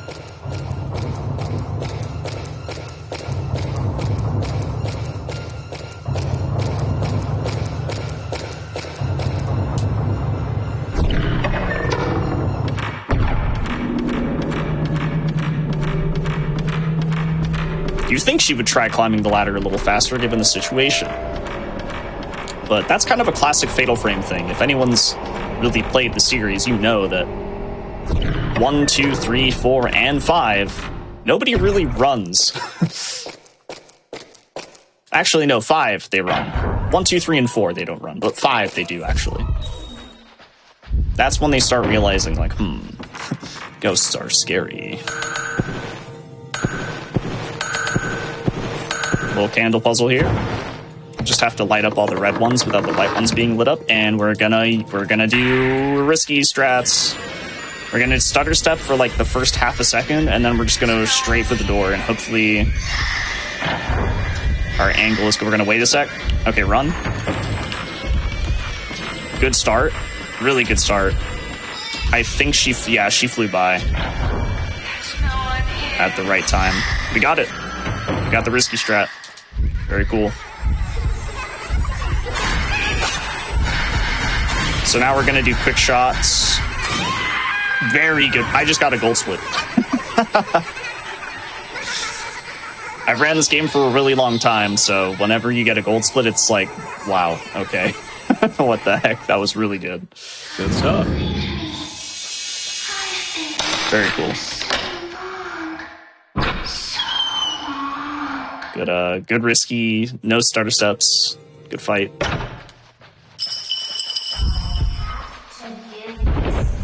Oh, and we got the RNG box thingy. There's random, like, environmental jump scares that can happen in this game. They're not, like, I wouldn't say they're necessarily jump scares, but they're, like, little things that can maybe make you jump or make you think you're in danger, and that was one of them. There's, I think there's, like, 4 or 5 in total in the game, and some of them are pretty rare. That one's pretty common, the box. The present in the candle room is also pretty common, but here's Lucky Boy. 7 different starting patterns. Let's see which one we get. This one's fine. This one's fine. We're gonna move to the staircase. Ah, that's unfortunate. He's hiding. He'll show up in a bit. He's behind us. Ay, ay, ay. Very good starting position, but really bad RNG afterwards. That is Lucky Boy. 7 different patterns to start the fight, and then afterwards, depending on which point he spawns, he will either try to attack you or he'll do nothing. One or the other.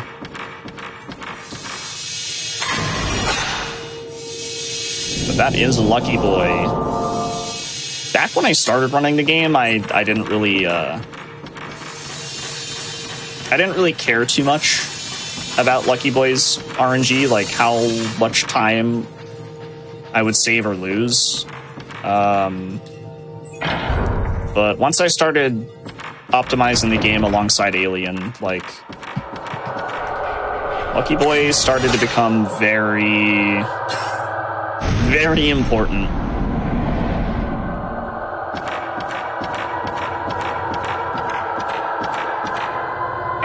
Alien is the other runner who is the world record holder currently. He and I have traded world record for this game many times over the years. He currently has it by about 7 seconds,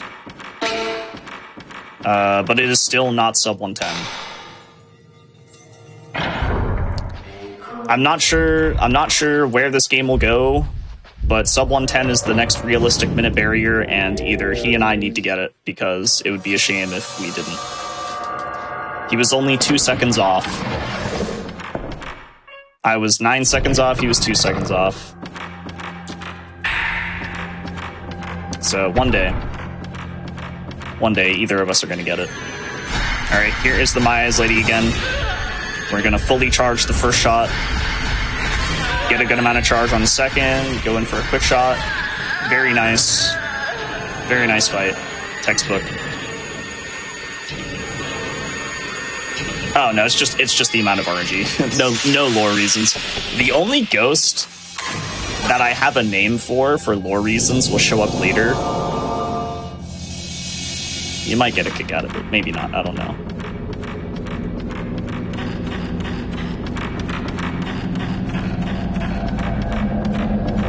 So after we take care of the My Eyes Lady, there is another kid who decided they wanted to play hide and seek tag. And they got stuck behind here.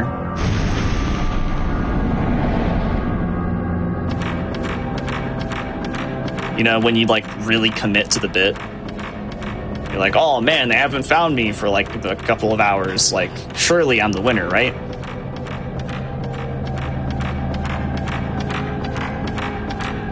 Nah. She stayed there for days. Very committed.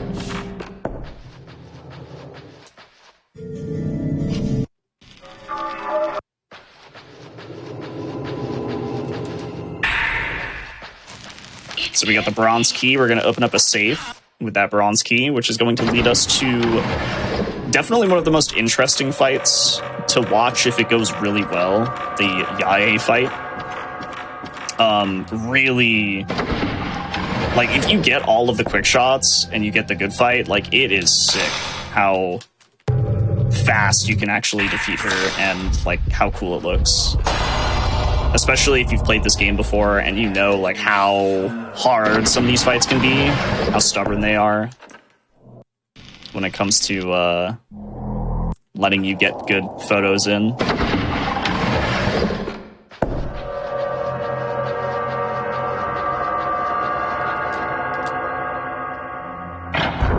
We're also going to be, hopefully, increasing the camera speed to level 4. We're going to max out the speed here right before we initiate the fight with her.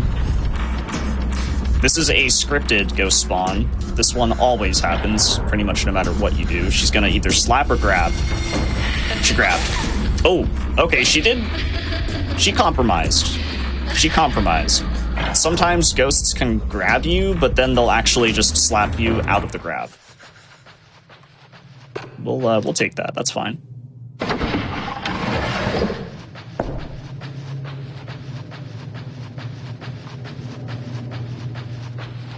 There's also a chance that she pops up in this room, but she's not going to this time.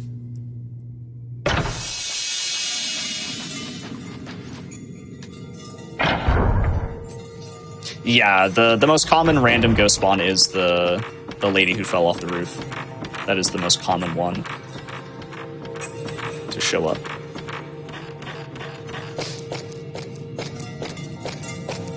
All right, here we go. Yae time. Lock in.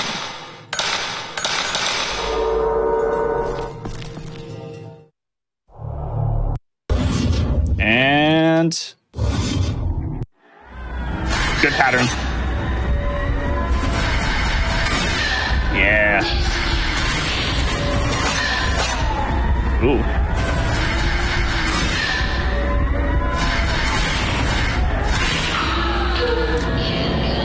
I got the good pattern. I kind of messed up one of the quick shots, but apart from that, that was a pretty good fight.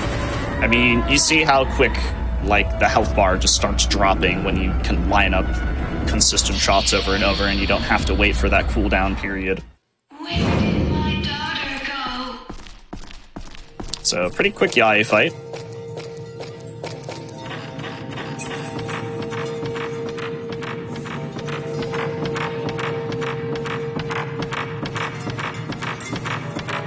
We'll take it. That is actually time save over my PB. I think Yae and my PB is pretty bad, surprisingly.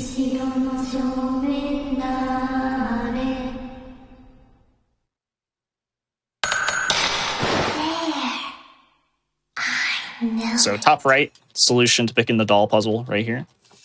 It's going to give us the doll to put over here, which unlocks the angry mask. And now we're going to go do kind of a slower section of Night 2. Honestly, it's probably the puzzle that takes the longest to completely solve, because there's quite a few steps. But what we're going to be doing is picking up a bunch of masks, and 4 in total. Well, actually, technically 5, but we need specifically 4 to put into a certain room, and then putting them all up on the walls will unlock another room. We unlock that room, we go pick up a 6th mask, which is actually the mask we need to go and accomplish what we need to at the end of Night 2.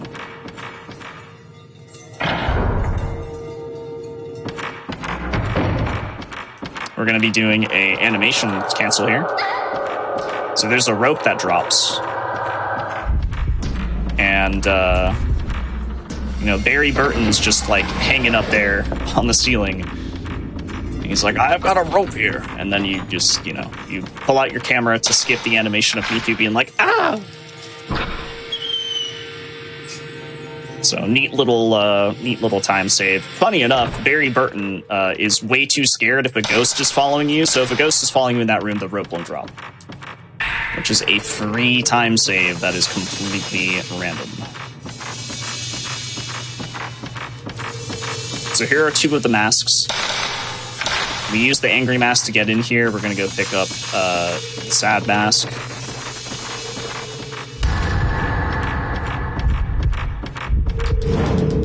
So we got our 2 masks. Or wait, was that the sad mask? I think that was not the sad mask. This is the sad mask.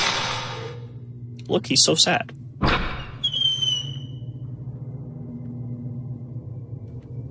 Either that or he's sleepy.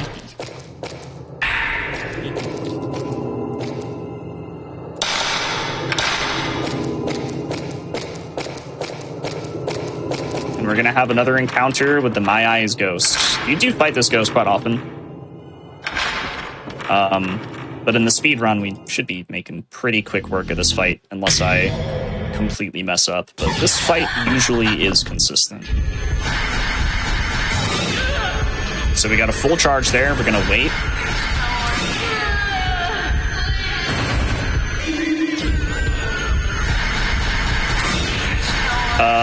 That was interesting. Okay. That's not exactly how that was supposed to go, but I'll take it.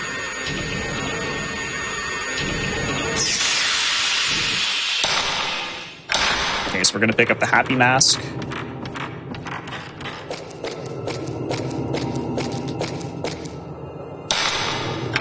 Slap it on this door here, go through it, and now we're at the courtyard.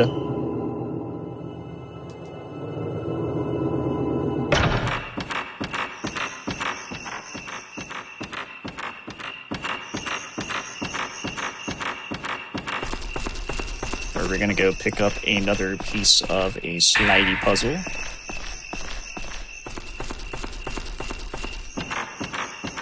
And then we're gonna go fight the folklorist, who is the husband of Yae. And he's upset, because we totally owned her.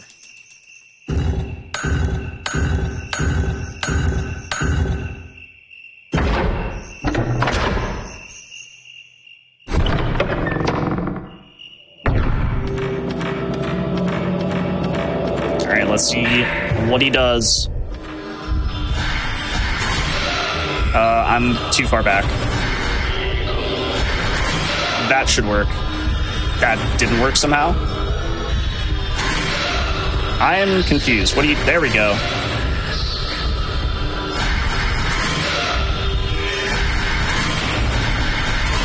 He was being a little stubborn.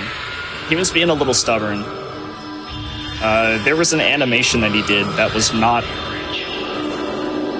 I think he was about to teleport. I think it was the animation that he does right before he teleports. And I think that's why I couldn't get a quick shot there. But regardless, you know, that was still pretty quick. As soon as you get the quick shots on him, it's pretty easy to, you know, string them on the folklorist. Except for the second folklorist fight. There's a very specific way you have to do that fight, which I will hopefully nail after we do all these puzzles.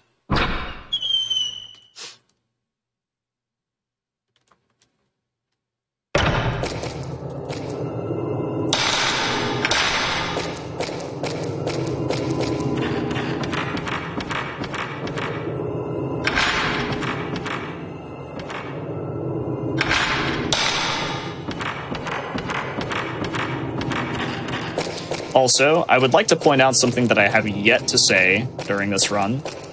For those of you who are not familiar with Fatal Frame or Project Zero, this is one of those classic survival horror games that doesn't use tank controls. It is fixed camera angles, but it is directional control. So a lot of the movement that you see me do is actually like way harder than it looks. It is very hard to get used to movement in Fatal Frame speedrunning. Not just the first game. But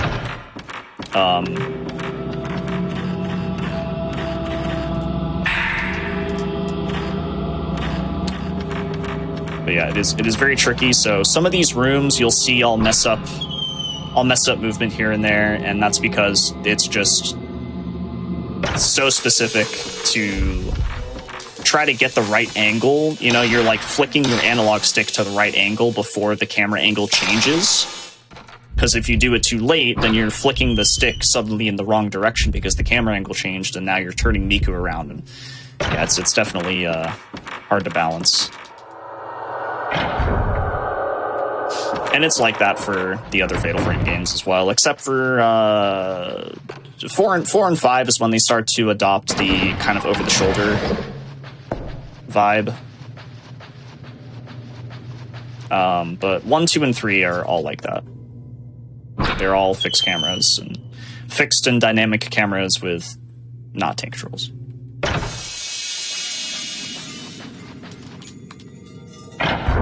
Yeah, you always have to know exactly where each camera snap's going to be.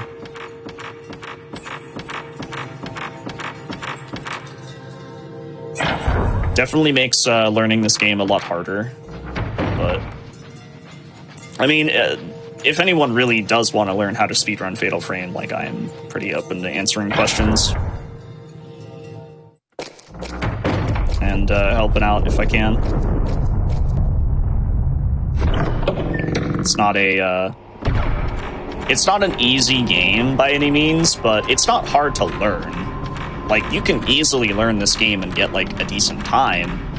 It's just that, like, mastering it is pretty rough. But that's kind of how a lot of survival horror is, I think about it. Alright, here we go. Folklorist number 2. We're gonna instantly get this shot. I think I got it. Yeah, I got it. Nice. The timing of him showing up and then despawning is very specific.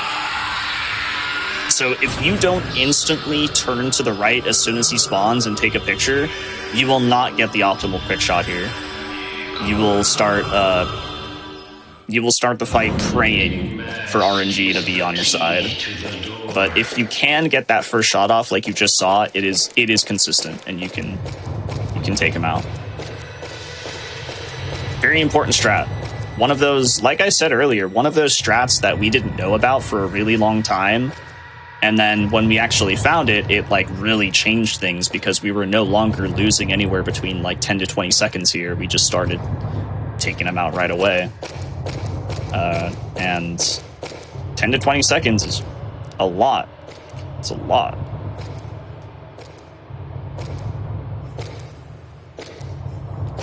But yeah, like I said, survival horror in general, like a lot of the games are pretty easy to learn and get into, and people are pretty helpful. But sometimes certain games are just very difficult to truly master. And this is definitely one that took me a while. I had to practice a lot when it comes to this game. We're going to try and get one more shot in before we go for the quick shot.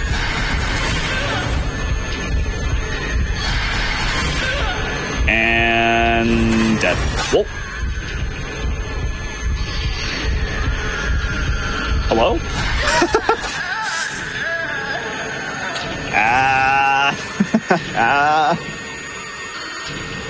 Tricky. This is her last appearance, so I get it. The blinding mask. I get it. She wants to play games before she leaves. The blinding mask. Yeah, that wasn't a bad fight, but by no means was that like the optimal fight either. Another one of those things where like you mess up one quick shot and she might start doing weird patterns. But that was definitely not something I was expecting. I wasn't expecting her to just like suddenly disappear and just not show back up for like 5 seconds. Bit of a prankster move there. All right, now we're going into night 3. Night 3 is probably the most difficult night in terms of a casual playthrough. And also one of the nights in the run where you can just lose a silly amount of time. We're going to be fighting a bunch of the priests who are responsible for helping with the ritual. Which, by the way, story bit here. Mr. Maxi, sir, why are all of these... The Three Stooges are just not being cool right now. Okay. Maxi, why are all these ghosts here? Well, the Himuro family, they were supposed to do this ritual where they, like, close a door to stop the calamity from seeping out into the world. And if you haven't noticed, they might have messed up. Yeah. So it's not good. It's not very good that they messed up that ritual. And so everyone died, and now they're ghosts. Because they're like, yo, what? How did you guys mess? I was like a pawn in this. I barely had any duties. You know, I brought the sacrifice water one time. Like, why am I dying here? So they're all upset. They're all upset about the calamity happening, and now they're ghosts. And I guess I'd do the same in their position. I would do the same. But that's the story. That's why Jinsei Takamine came to this manor, because he wanted to research what really happened here with the Himuro family and the calamity, and like, why is this place seemingly haunted and full of ghosts. All right, this is the ghost I was talking about earlier that has a specific name. This is Vape Cloud. Because he's literally a ghost that doesn't remember who they look like or who they are or what age they are. So they were like, well, I'm a ghost now, so I can pick whatever I look like. And he decided to be a kiwi lime Vape Cloud.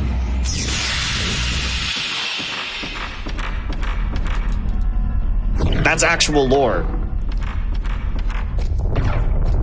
He's not, well, okay, the actual lore part is the fact that he doesn't remember who he is or what he looks like. not the being a kiwi lime flavored vape cloud. Just to clarify.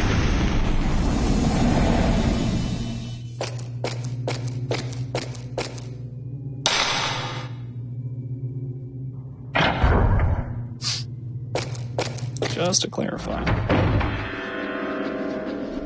All right, so that ghost we're seeing right now, that is the family master.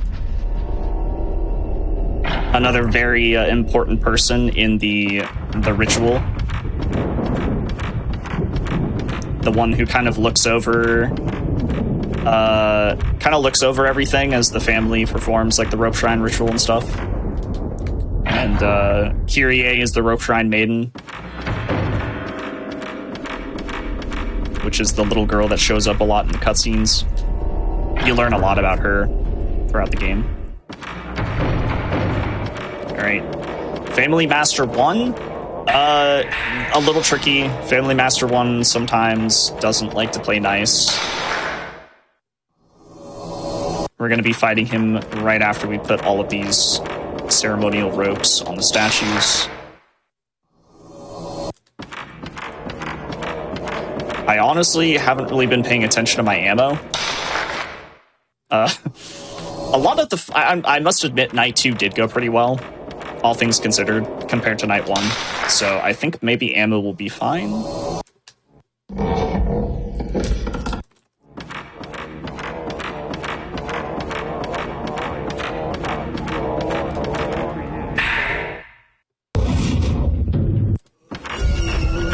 So we're instantly going to run out of that crevice there because it is a death trap.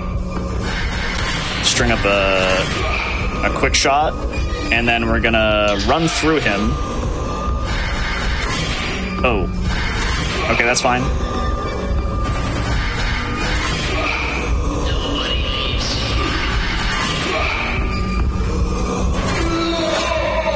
Not bad, actually. Not bad at all. He kind of tricked me a little bit with his timing, but apart from that, pretty smooth. Not a dangerous fight whatsoever in that instance. But the purpose of like walking through him is that if you do walk through him, he has to like do a full 180 during his attack, and that'll ensure that you just completely dodge it. It's also a good way to line up another quick shot. Another animation cancel here, where the thunder scares Miku, but if you pull out your camera, you can skip that animation.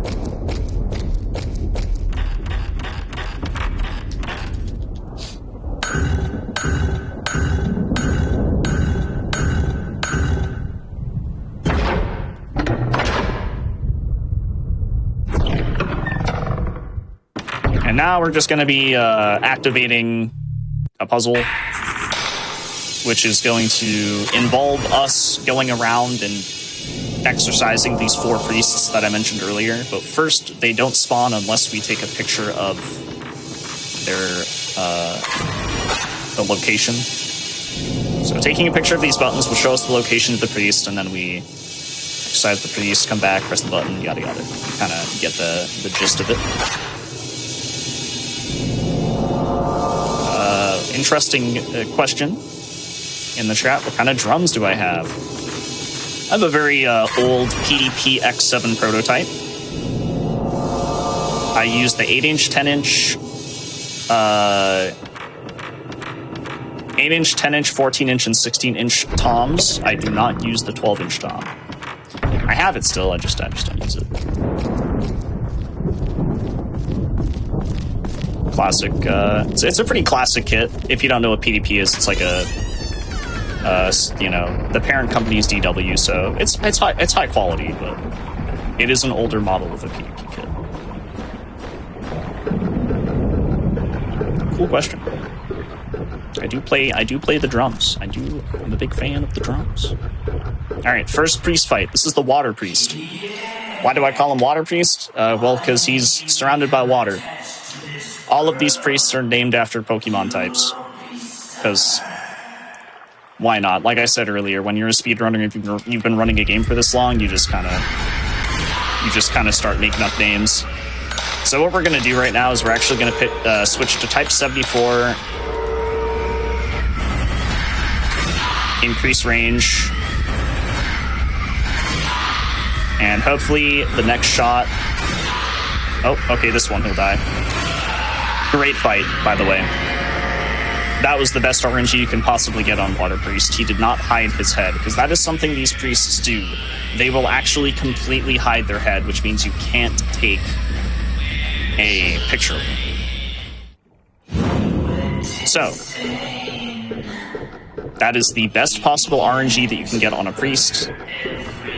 Specifically Water Priest, because he likes to float around very quickly. And it's kind of a route change from when I ran it at GDQ 2020. You don't use Type 37 film on the priests anymore, you use the Type 70. Poor girl. It's too bad, but it must be sealed.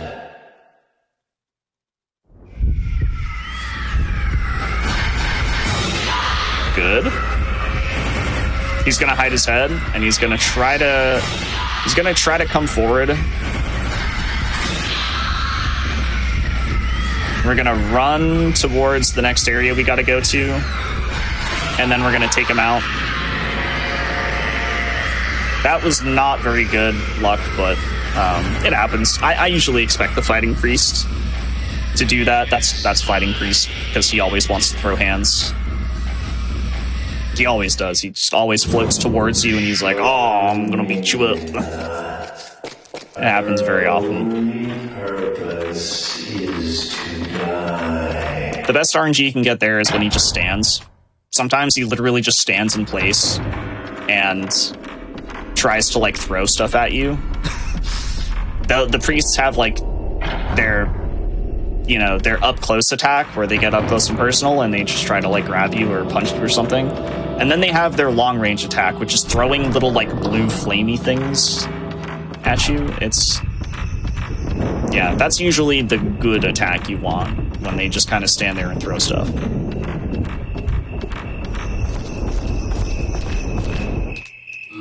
the ritual begin. This is Ground Priest. Bring along Juliet. Because he likes to go into the ground. He literally does dig.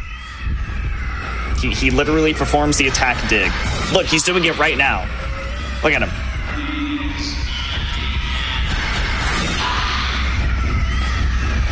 While he does that, we're gonna go ahead and...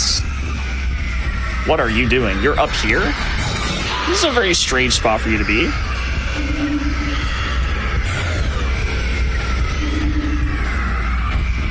Okay, I came up here because when he uses dig this much, it's just nice to get a head start to the next location. But he is not being very cool. He's not being cool at all. Oh well.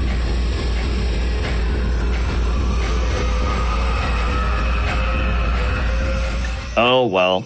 Like I said, definitely the single most detrimental part of the run when it comes to like losing time. Like if you're bleeding a bunch of time in this night, it's bad.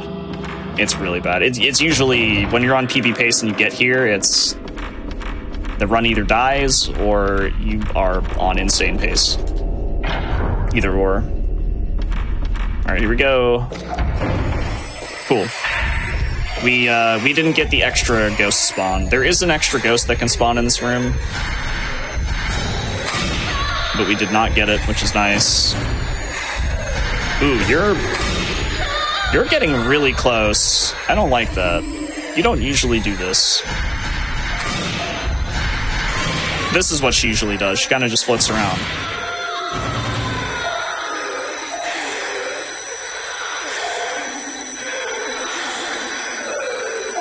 That is not one of the priests, by the way.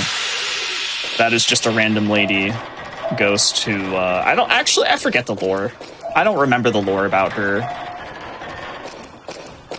But the cutscene is like...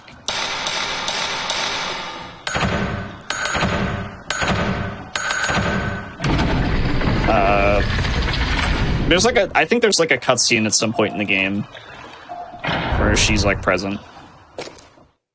Could just be imagining things.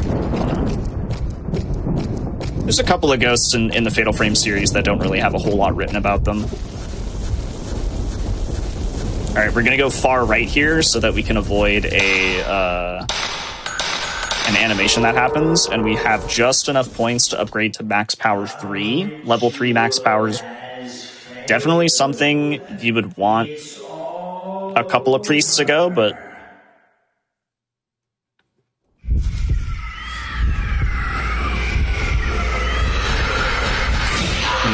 the points have not necessarily been the best in this run. This is a great fight, though. Perfect. Literally perfect flying priest fight. Oh yeah, flying priest because he, like, T-pose flies at you. He's like a bird, he wants to fly away. He don't know where his home is.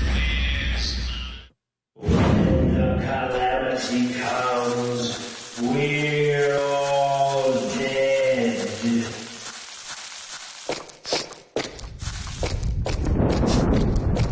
Sorry, that was a deep cut reference. And we only have a little bit of film left. So we're going to use a couple of shots on the Family Master 2 fight, and then we're going to switch back to Type 37, because as I mentioned earlier, we don't really pick up much film. It's just Type 37. We pick up 2 Type 90s, which we basically used all up in Night 3, and then Type 70 we used on the Priest, and then Type 90 we'll be using on the very last couple of ghosts. Yeah, I'm glad some people got that.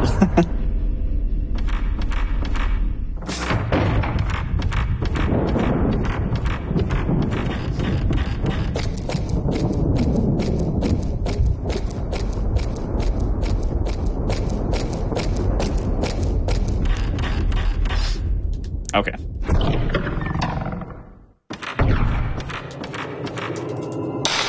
Some runners do this in opposite order, including myself, whereas other runners do it in the correct order. I've just always done it in opposite order because I feel like the camera angles are a little bit easier to work with when it comes to movement. So I do 1, and then I do 4, and then 3, and then 2.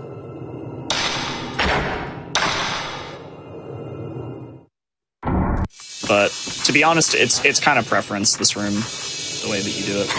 All right, here we go. All the blood's going to show up, and this is going to lead us to the Family Master.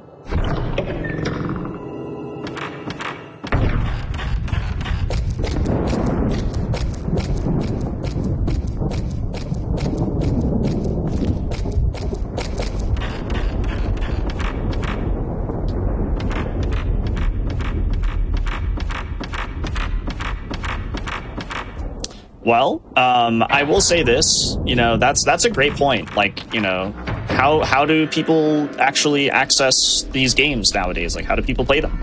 If you have a PS3 and you go on the PlayStation Network, you can buy Fatal Frame 1, 2, and 3 each for $10. I think each of them are $10. So $30 for Fatal Frame 1, 2, and 3 on the PlayStation Network. And I'm not even kidding when I say this. It is cheaper. If you don't have a PS3, it is still cheaper to just go ahead and buy a PS3 and then buy the games on PSN rather than trying to buy physical copies, because these games are very expensive nowadays. Like, very expensive. You could probably buy... Go for it. I was going to say, not to mention not only that, but PSN's a lot faster than PS2.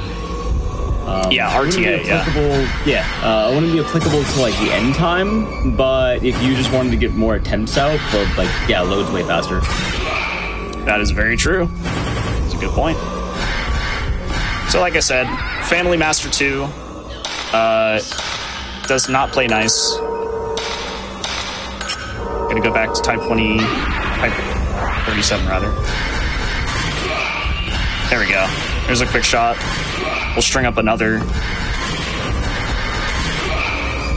And dead.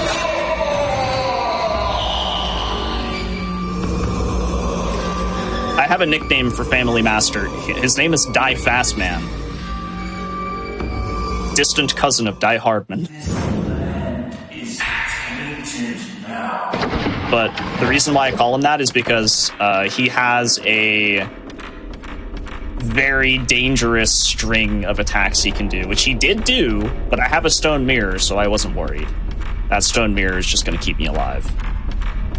But because I had to use my stone mirror, I should probably go pick this one up, just in case Kyrie at the end of the game decides that she wants to be evil. But yeah, if you have a stone mirror there, it's not too big of a deal.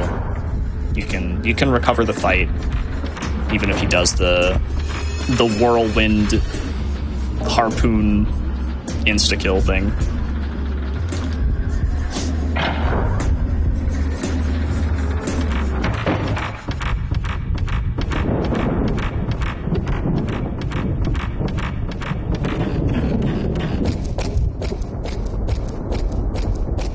And now that we have the Master Seal from the Family Master, aka Die Fastman, we will enter the underground tunnel, and that is going to be the end of night 3. Very, very tough night in the speedrun. Very tough. There's so much that can go wrong. There's so much time loss that can happen. But when you do get a good night 3, it feels great. And not only that, but you'll most likely be on really good pace if you have a good night 3. Even if you don't have like a great night 1 or night 2.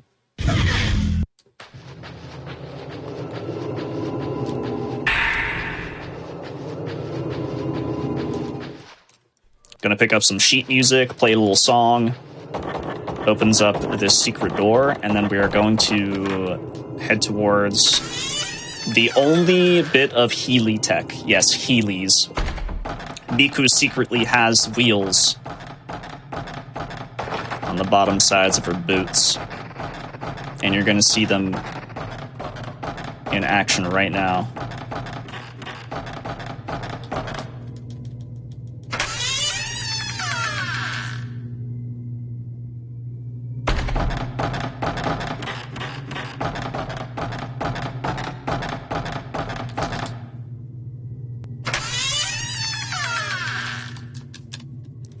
You don't want to mash fast, you just want to, like, rhythmically mash. See? Just got the Healy tech.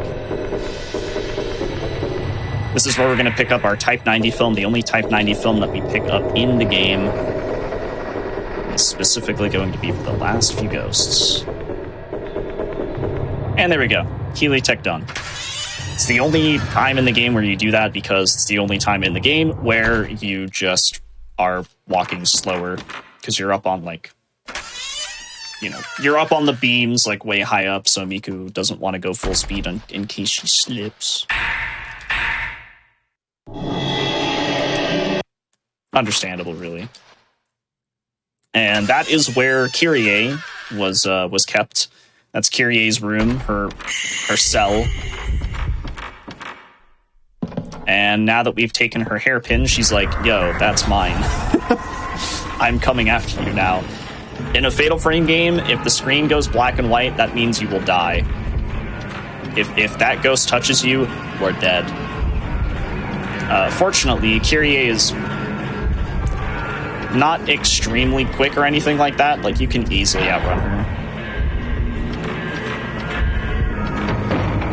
Yes, for film types, the bigger number, the better. Until you get to Fatal Frame 2, where Fatal Frame 2 kind of changes it. You probably heard me say Type 0 film earlier. That's because in Fatal Frame 2, they changed the strongest film to Type 0 film. But in this game, it is Type 14, Type 37, Type 70, and Type 90. That is the strongest film in the game is Type 90.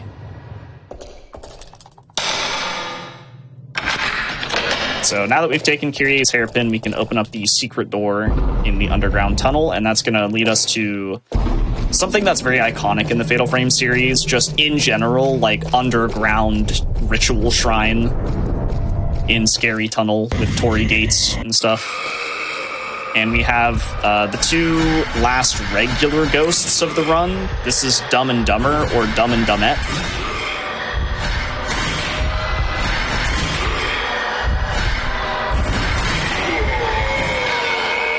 I'm trying to line up double shots when I can. Obviously, that's just more optimal. This is also the only like time where you have a chance to get double shots in the run is with Dumb and Dumbette. Oh, that was almost the kill. Okay. Done.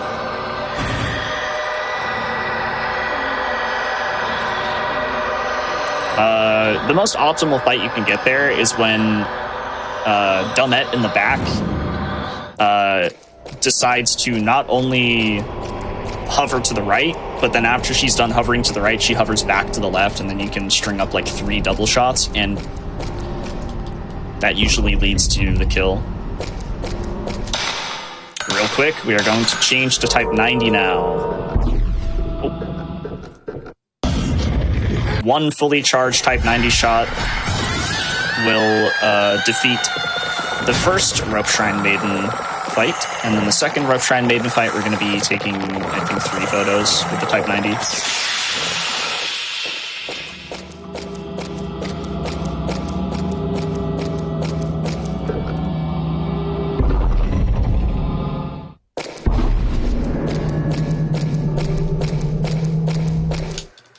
So you're gonna spawn behind you. Done.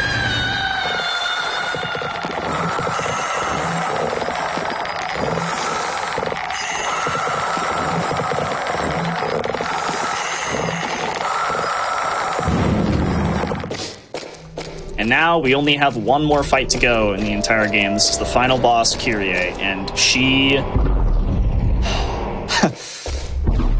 I kid you not, she is the reason I don't have sub 110. I quite literally lose 13 seconds in my PB here. It was devastating. But yeah, Kyrie can be really brutal, so hopefully she plays nice. Come on, Kyrie, be cool. Okay. Hold up. She might be playing cool. Nice. She is a one-shot kill unless you have a stone mirror. Ooh, okay. No, she's playing a little bit.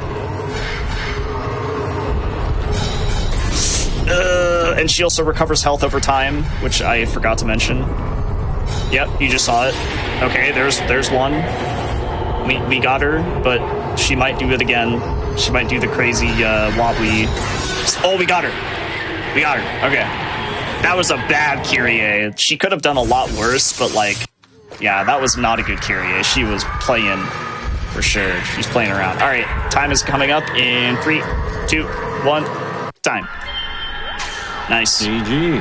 GG's. Roller coaster of a run. This game is just filled with the weirdest patterns, and if you don't know how to react to them, you just kind of fall apart. So a lot of running Fatal Frame is just kind of running through the game and trying to just practice every ghost and not reset too much, so that you can kind of learn how to react to everything that the game will throw at you. As you saw with this run, I mean, it was all over the place. It was about, I would say, 2.5 minutes off world record. And most of that is just, it's just luck. Most of that was luck. I did mess up like a couple of quick shots here and there. Some of my movement could have been better, but yeah, it's, I mean, for a marathon run, that's quite good. What was it, like a 1:14:10 or something like that? 1:14:05? 1:14:04. 1:14:04. So I split late. Sick. Yeah, so, I mean, that's a great time for a marathon run. Overall, the game was a decent mixture of good luck and bad luck. Good, definitely a good showcase. Absolutely. My duty is to keep this gate closed. Really quick, any shout-outs you want to do? And if anyone wanted to find you, where can they find you? Well, I have been MaxiLobes. Twitch.tv/MaxiLobes is where I stream full-time. Or if you want to go learn about random speedrun stuff, speedrun documentary-esque style videos on YouTube, you can check out my YouTube channel under the same name. But yeah, shout outs to the Fatal Frame runners. There's not many of us, but we definitely are, passionate about the series. It'd be great to see it kind of come back in full force with like a new game. Very unlikely, but one can dream. But yeah, shout outs to the fellow Fatal Frame runners. We do have a Discord if you want to join in if you're interested in like learning any of the runs. Some of them are very accessible now that 4 and 5 have remasters, and as I said earlier, the PSN store still works for PS3. So if you got one and you want these games, they're $10 a pop. Yeah. Apart from that, thanks everybody in chat for hanging out. I hope you enjoyed yourselves. Thank you, Ek, for inviting me to run Fatal Frame yet again. This might actually be possibly the best Fatal Frame run I've done on Speedruns from the Crypt. I think. I want to say it probably is. Hey, maybe we can look back in the VOD later and see, but I'm pretty sure it was. Yeah. But yeah, thanks for having me. So let's see the IGT. 112.40. Nice. Sub 113 IGT is great. All right. And there we have it. That was a Fatal Frame. Once again, if you did enjoy the runner, you can find Maxi at twitch.tv/MaxiLobes, as well as many other areas for a lot of horror games and various other speedruns and speedrun knowledge as well. That being said, thank you all for watching this episode of Speedruns from the Crypt. It's nice to be back on my end, although, like I said earlier, I technically didn't really go anywhere, considering, 2 weeks ago I was here, now I'm here. But after all the traveling, planning this episode was a little bit more tough, so thank you for the, hopefully you'll enjoy it. Before we do go, we do have a few more announcements, mainly just up to date, kind of keeping up with GDQ stuff. If you're ever wondering how do you stay up to date on all the latest news, we do have the GDQ website, gdq.gg/hotfix. You can always see the schedule for the whole week and see the season lineup over there. We do have all of the shows and the marathon runs over on youtube.com/gamesdonequick, where you can find really any of that. So you missed an episode, go check it out over there. And remember to like, comment, subscribe if you're watching it on YouTube as well. We do have our Discord. It's a good way of staying up to date with the GDQ community. We have a hotfix role over there as well. It helps you stay in the loop on upcoming events. You can chat with staff and more. You can use exclamation mark Discord for more info on that. And as well, just a general thank you to anyone who does contribute to the GDQ hotfix monetarily, whether it be subs, gift subs, bits, or the like. Thank you very much for that. Anyway, this has been Speedruns from the Crypt for tonight. I'll be back in about 2 weeks. Hope you all had a good time. I've been your host, Dices. Thank you all for watching, and hopefully you have a good rest of the day or night. Before we go as well, just lastly, we will be having the rerun, so if you did miss out on Crosshair or the Crypt, we'll be replaying them throughout the night. So, stay tuned. Anyway, have a wonderful rest of the day or night, and take it easy.